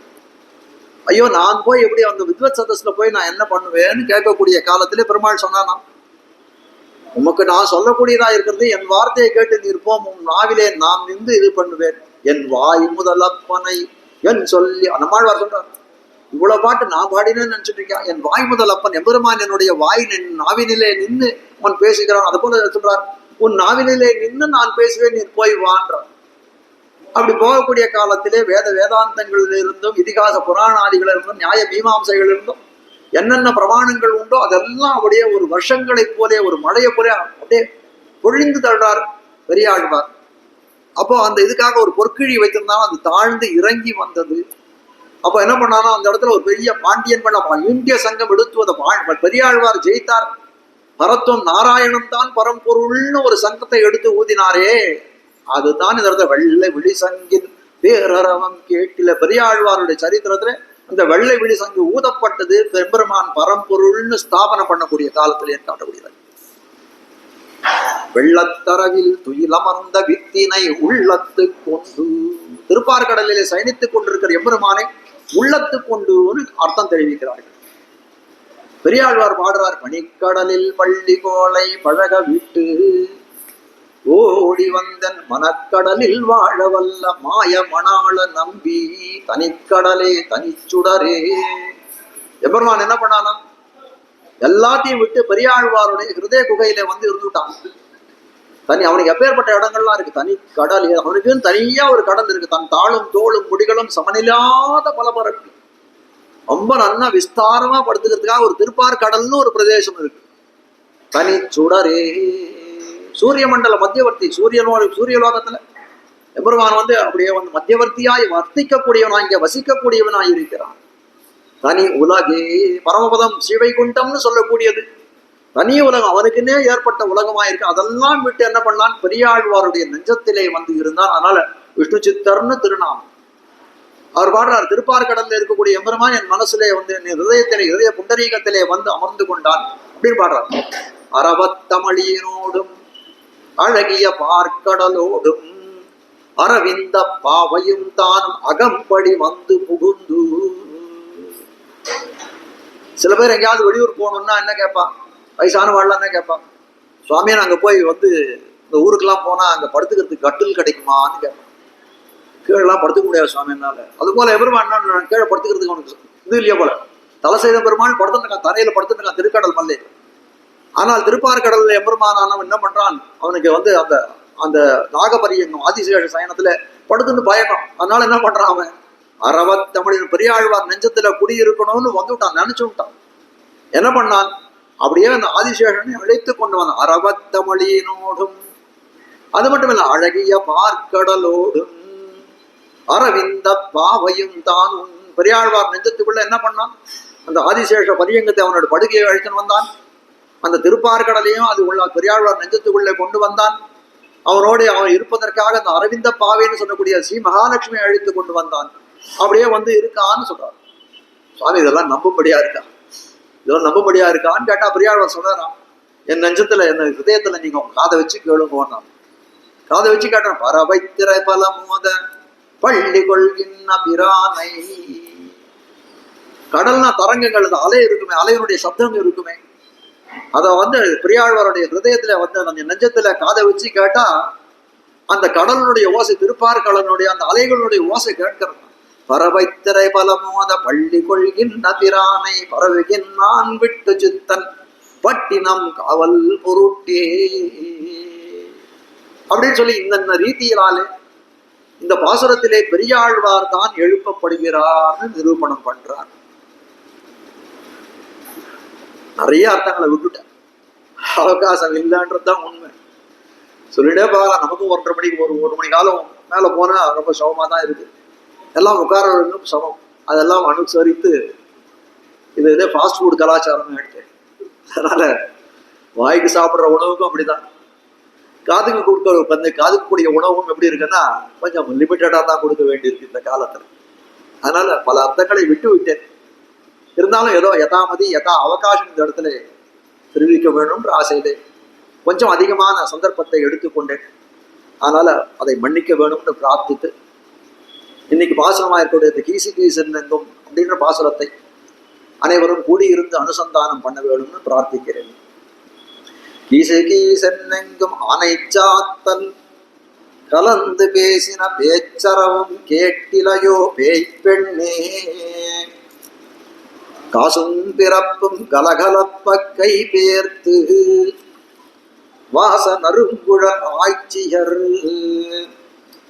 மத்தினால் ஓசைப்படுத்த தயிரரவம் கேட்டிலையோ. நாயக பெண் பிள்ளாய் நாராயணன் மூர்த்தி கேசவனை பாடவும் நீ கேட்டே கிடத்தியோ. தேசமுடையாய் திரவேலூர் எம்பாவாய். ஸ்ரீமத்யை விஷ்ணு சித்தாரிய மனோநந்தன ஹேதவே நந்தநந்தன சுந்தரியை போதாயை நித்யமங்களம். ஸ்ரீமதே ரம்யஜா மாத்ரு முனீந்திராய மகாத்மனே ஸ்ரீரங்க வாசினே பூயாத் நித்யஸ்ரீர் நித்யமங்களம். மங்களம் குருவரியாய மங்களம் குணசிந்தவே வாதிபீதிகராரியாய நித்யஸ்ரீர் நித்யமங்களம். ஸ்ரீமத் சுந்தர ஜாமாத்ரு முனிபாதாப்ஜ சேவினே அண்ணங்கராரியவர்யாய நித்யஸ்ரீர் நித்யமங்களம் தழை நல்ல இன்பம் தலை பெய்தெங்கும் தழைக்கவே லோகா சமஸ்தாக சுகினோ பவந்து சமஸ்த மங்களானி சந்து. நாளை வழக்கம் போல 7 மணிக்கு உபன்யாசம். அனைவரும் வந்து சேர்ந்து அனுகிரகிக்க வேண்டுமாய் பிரார்த்தித்து அமைகிறேன்.